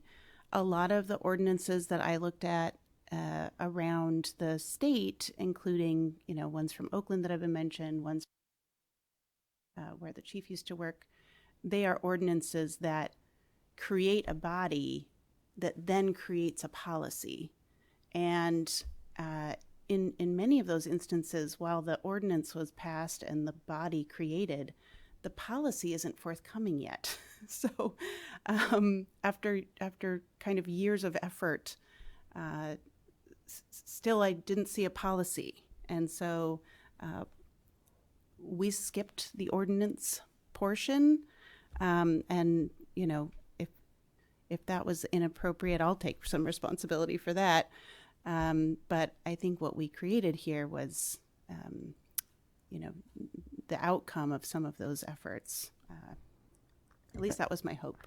And as this City Attorney Luna alluded to earlier, the reason why we have these policies is because they are enforceable by all of our personnel rules and regulations. And so the parameters I would put forth in this policy are enforceable, and if they're violated, there will be repercussions. It's very similar to other policies that we have. Getting into the exact of how it's done is more department by department, but these are policies, they're enforceable. We have personnel rules and regulations that cover this and ensure that these policies are followed. I am just kind of curious because I've heard a lot of really broad discussion on this and not a lot of really static feelings. Everybody feels very, like there's still a lot of questions. So do we feel like we're going to come to a solution tonight, or do we at this? I'm not influencing you either way. I'm just Councilmember Bauer. Yeah.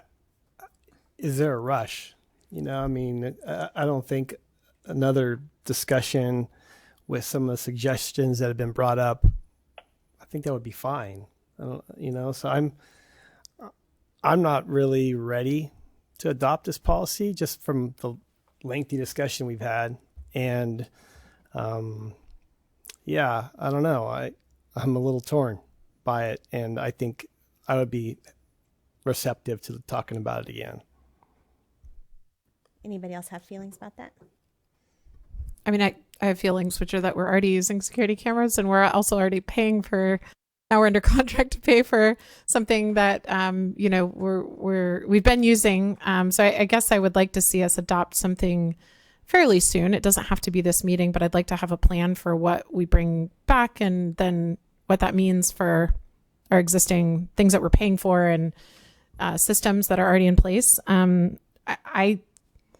I would be curious to hear if there are any additional thoughts from staff or council on the idea of signage and an annual report that summarizes where we're using them and for what purposes. And then I made some specific language changes that I'm not that attached to, but I think those two are more substantive, the signage and I'm not talking about a very, very in-depth annual report. I would picture something fairly brief, but publicly available.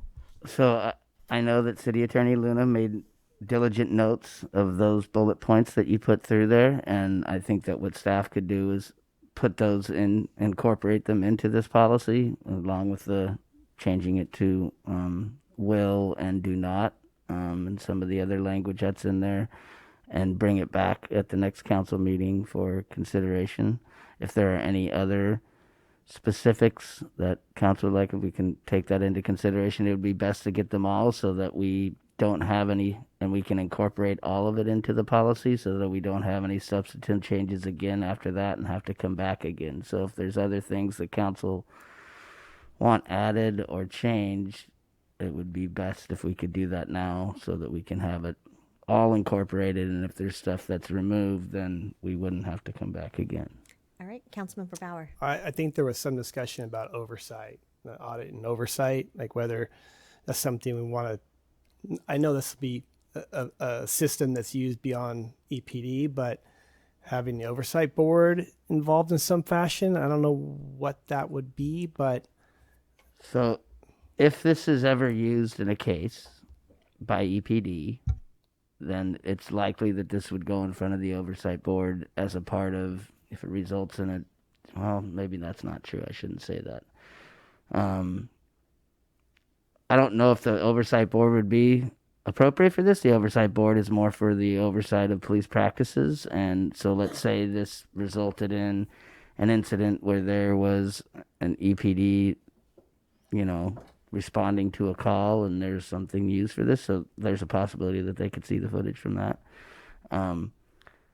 Getting into a whole new board, I don't think we'd have the bandwidth to do that. I do think that providing an annual report, obviously the static locations are going to remain the same, and we will have a mobile unit, both private, city, and traffic incidents, and I think that report could come back.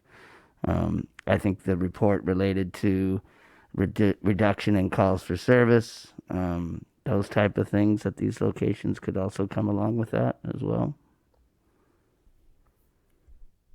Councilmember Brigel, then Councilmember Castellano. Well, I'd be happy to discuss it later, but I do want to say I think that the chief made a great point, is that wherever you go, there's surveillance now. I mean, it's not, I mean, whether it's somebody on their cell phone, a business videoing you or those types of things. So I support the idea of the cameras. I like the idea of having, the signage I think would be important. And we have seen, I mean, I don't know how many of you or the public go down to Hickshari Trail ever at Truesdale, but there have been significant changes down there since that autocop has been put in, and people feel a lot more safe in that regard. My struggle has been with the gazebo, like right there in the heart of Old Town, but I think on trails and that type of thing, it's been very beneficial. So looking forward to discussing this further and to getting this sussed out so that we can move forward. Councilmember Castellano. I do think it could be interesting to have something in the policy related to placement and calls for service and or traffic incidents. And then the lingering question in my mind, because I completely understand an incident happened and you need to go back and look at camera footage and figure something out. What is unclear to me right now is, and it's something Chief Jarvis brought up, is people could also be watching this live, right? Like zooming in, zooming out, am I right? That could happen with this. There is the capability to do that, Yeah. yes. But like I said, like the chief said too, if there's a large event and we hear of something, so I could see that being a possibility. I mean, I don't know if we want to put it into the policy, but it's just not practical because that's the reason why we're doing this, is because we don't have staff. And if we had the staff, we'd put them down there to do the job. Yeah, I guess for me, I would like more clarity on when that might happen and or why. That's sort of like a gap for me. I'm like, oh, that's it kind of opens up a different sort of door into the relationship between the public and the city and things like that. So just so I'm clear, so I know how to kind of modify and bring this back next time, hopefully, in a form that's comfortable. Councilmember, I put in here that security cameras would never be used for personal or non-city uses.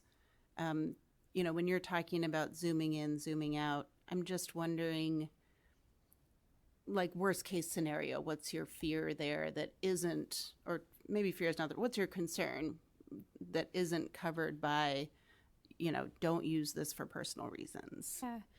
Well, I mean, I think, right, we have an administration now and we have an EPD now that I feel comfortable with,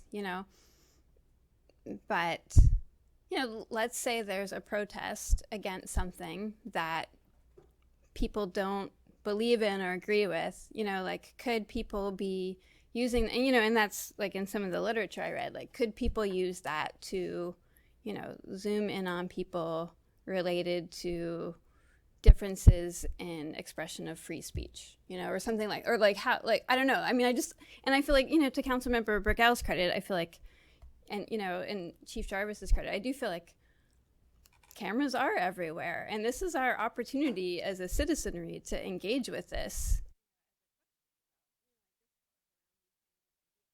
Don't do it here. Where is it gonna, where is that discourse gonna happen? So I just think that it's important to kind of be really thoughtful about it, and that's sort of my lingering question is we all read 1984, in high school or whatever, right? And, just those kinds of things of how does surveillance and how do security cameras start to determine choices people make in a public space? Yeah. So I will certainly try to address. I'm serious. I really appreciate the conversation, and I will try to address some of those concerns. personally, as a lawyer, I try not to put things into policy that are as obvious. Don't use something for an illegal purpose, because that's, if I have to put that in, I start to feel like, there are bigger issues at play. But I do think that I'm hearing you and kind of getting your sense of concern about, other ways in which this might be used. So I will do my very best to craft something there. No promises. All right. Do you have any further direction for City Attorney Luna? Well, once again, good, robust conversation.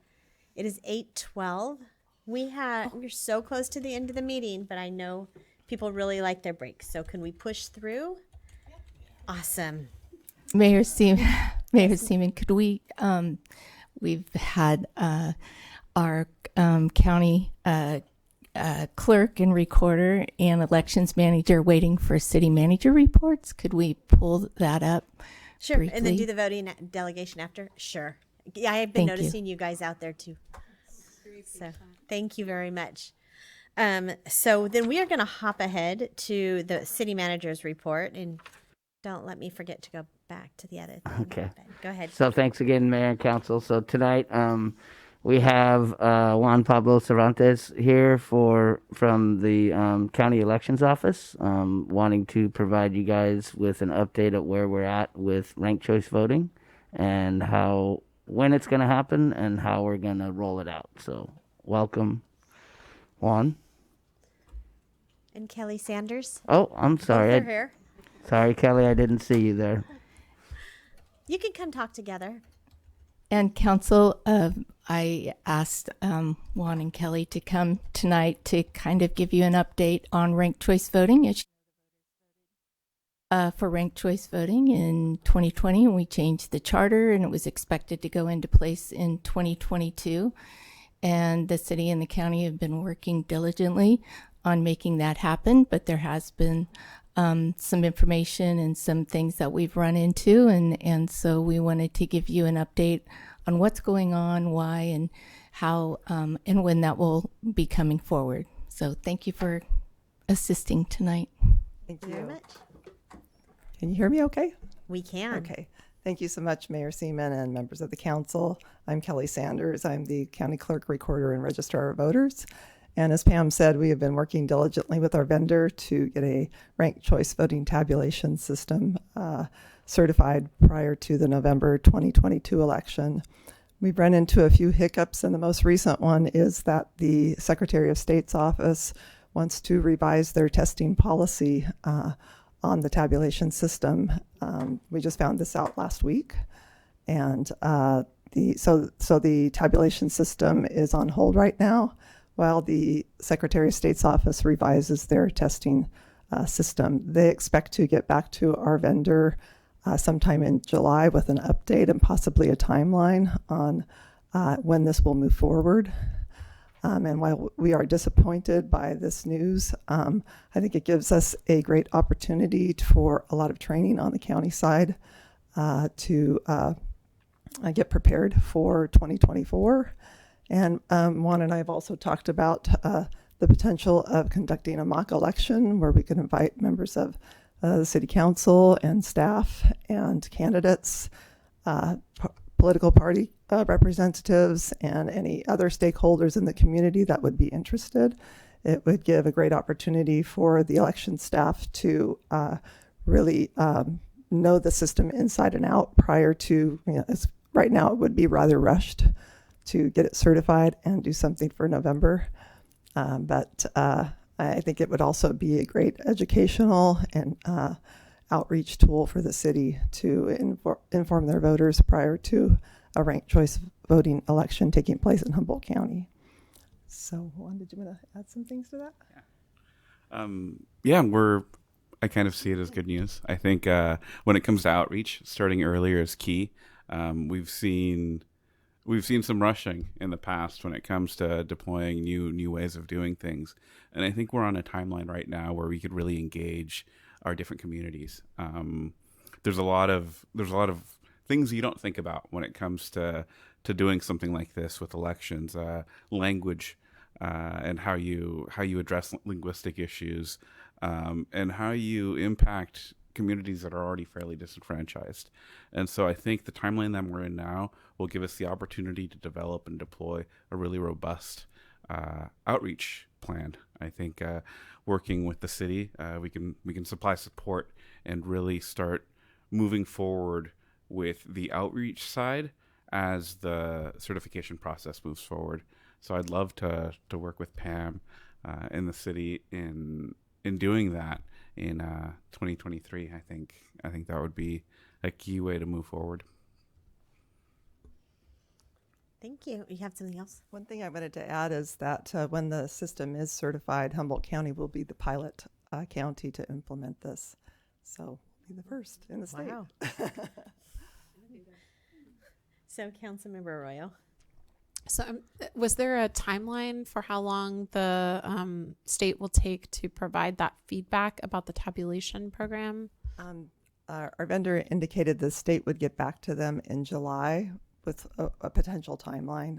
So hopefully we'll know sooner than later how long it's going to take them to develop their new testing criteria. And then do you remember the timeline for certification? Is it like 90 days that they have? I believe it's 90 days once it's been submitted for certification that they have for testing. Okay, so we don't even really have the timeline, but once they do it, they have 90 days. So. They've established the criteria for the new testing, and the vendor resubmits. Then I think the state has 90 days to complete the certification process. Okay, so I just want to be able to express it clearly when people ask, as I'm sure they will, why we're not using ranked choice voting this November. And I love the idea of the mock election, by the way. And I don't know if you all have the capacity to make like a little mini documentary video or something that follows the process. Like, here's what the ballot will look like. Here's, what happens behind the scenes in the elections office so we can actually tabulate it. And, maybe that could be, it doesn't have to be internal skills. Maybe there's a partner in the community that could help with that. Councilmember Arroyo, we do have a on-staff videographer that we were going to work with to help get the message out. And just to kind of give you a little bit of a timeline, like 90 days from July is almost near the election time. And so our nomination period is July 18th through August 13th. And it's always the candidates kind of need to know how to establish their candidacy and how they're going to, go forward. And then in September, the first part of September is when the ballots are actually developed. And so we would definitely have to know by then in order to have the correct ballots used. So it was just decided that there was just not enough time in this election year. I think a video would be a great idea. We'd be very excited to collaborate with the city and helping them develop that kind of thing. The timeline that we're going to be on gives us a lot of room to be able to focus on doing this. 2023 is our off year, if you will. So we don't have two giant elections that we're needing to address at the same time that we're implementing and training for something new. So yeah, I think that'd be incredible. Having a mixed media approach to how we do outreach is something we got to do in government. I do want to add too that, this is a very legitimate reason for not doing it. But you guys have also been very helpful for a long time. So it's not like we've put this off or you waited. I mean, we've been having discussions about this since we voted for it, and you guys have been super engaged. And I really appreciate that. And I want other people to know that too. It's not like it just came up right now. So does anybody have any other questions or comments for Councilmember Arroyo? I was just thinking about the approach of doing a video that's a little behind the scenes, and I think it would be really cool if that is also included non-ranked choice voting ballots, just like what's it look like, what happens behind the scenes, because I hear a lot of misinformation. On one hand, misinformation, which is hard to combat, honestly, in some cases, but also just consternation about not understanding the process of what happens when we're doing all voting by mail. So it just seems like a great opportunity if we would already be making a video to do like, here's what happens with ranked choice, what happens with not ranked choice. So love the idea. The biggest way that we combat misinformation is by inviting people in, whether that's as poll workers or observers, and having a medium to do that. That's something you can do from home would be great. Awesome. Thank you. All right. Anything else? Thank you for coming, and thank you for learning about ranked choice voting with us. And I'm looking forward to 2023 too, and trying to mock one, letting people get a chance to test it before they have to do it for real too. Very much. Thank you.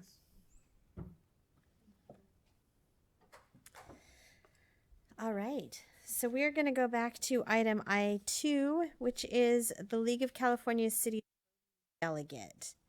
We need to appoint a voting delegate and one alternate for the League of California Cities business meeting that's going to be held in Long Beach on September 7th through 9th.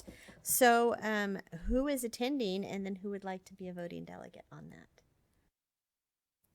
Councilmember Bauer, I heard you're attending. Yeah. Councilmember Castellano, are you attending? Yes. Right on. Anybody? Councilmember Bauer. And I'll nominate Councilmember Castellano for the alternate. That sounds like we've got a full slate. Are we okay with that? Does anybody have anything else that, anybody want to arm wrestle for the position? If not, we will go ahead and we don't have an official motion for the whole slate though. So will somebody make a motion for the complete slate? So moved. Thank you. Awesome. Everybody vote. Can you vote no? Yes. Okay. All For right. yes votes, Councilmember Moulton absent, motion carries. Oh, and we do have a member of the public who would like to speak on this. Go ahead, LaTanya. Hi, I'm sorry. I do want to speak, but can someone please enable the chat? I'm trying to send messages through chat so I don't have to speak all the time. So I just wanted to let you know that I can't chat. It's been disabled somehow. I'm sorry, LaTanya, we don't capture chat as part of the public record, but you are welcome to send an email. Thank you. Is that it for you? Yes. Thank you. All right. Thank you. Okay. With that, we are going to go to our council reports. We got a little sun left, so we'll start with Councilmember Burgell. Future agenda items. Oh, future agenda items. Did we have anybody that had future agenda items they wanted to discuss? Okay. Just one thing, and this has been brought up by a couple of bicyclists I know, of street striping, and the city's in desperate need. I'm just curious if Director Gerving at a future meeting could talk about when we are plan on just getting them restriped for public safety. And maybe if that was an agenda item, we can talk about that whole bike plan that you're working on, which we haven't presented yet, right? I don't think we presented the bike plan. Sorry. If I can, those will likely be two separate discussions. Okay. The bike plan discussion would be significantly farther out than the striping update. And would it be okay for me to give an update now as opposed to waiting for a separate agenda item about it? A very brief update. We plan on change ordering a striping project into an active project right now, and anticipate it being done within the next 6 to 8 weeks-ish. So yeah, using some existing funds to get some work done. Okay. No more discussion about that Brown Act. Sorry. Councilmember, now we will leave and move on to our councilmember reports. Councilmember Burgell. Oh gosh. Well, let's see. I probably have a ton of things I could report. You could check on my Facebook page if you're really interested. I just want to say that we had a great graduation at Eureka High. 5 of the students in my 2 classes graduated, and what a gift that is to be a part of that. Just such a beautiful thing. Today is the solstice, so I'm ducking out. Really grateful to be here, and happy solstice, everybody. All right, Councilmember Bauer.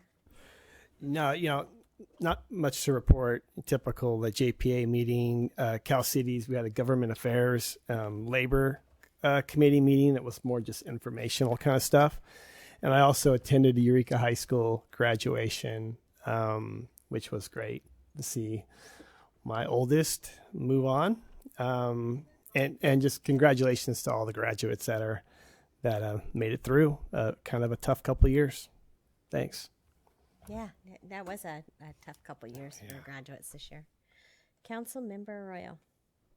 I'll just comment on a couple things. Had an interesting meeting with Eureka Main Street and in my Humboldt Transit Authority capacity, talking about the Intermodal Transit Center. Got a little bit of feedback about the transit center itself, and then just broadly feedback about that project. So thank you to staff for helping facilitate that. And they had requested that the Humboldt Transit Authority board attend, but the board decided to send the chair, which was me. So myself and Greg Pratt, the general manager, went. And one of the outcomes of that was a request that there be on-site security, which was already part of the plan, but that was helpful to hear. And then, I anticipate that we'll, should the grant be funded, we'll be talking more about some of the design of the transit center and how it will function, and giving the opportunity for business feedback about that. I also, lots and lots of things happened, but I want to note that I'll be going to Redwood Acres on Saturday for the fair bank as a fundraiser for the Eureka High cheer squad. So Miles is going to be dunked on a different day. So you'll have a couple opportunities to dunk city officials. I'll be in the mid-afternoon on Saturday, so if anyone really wants to dunk me in the dunk, to do it.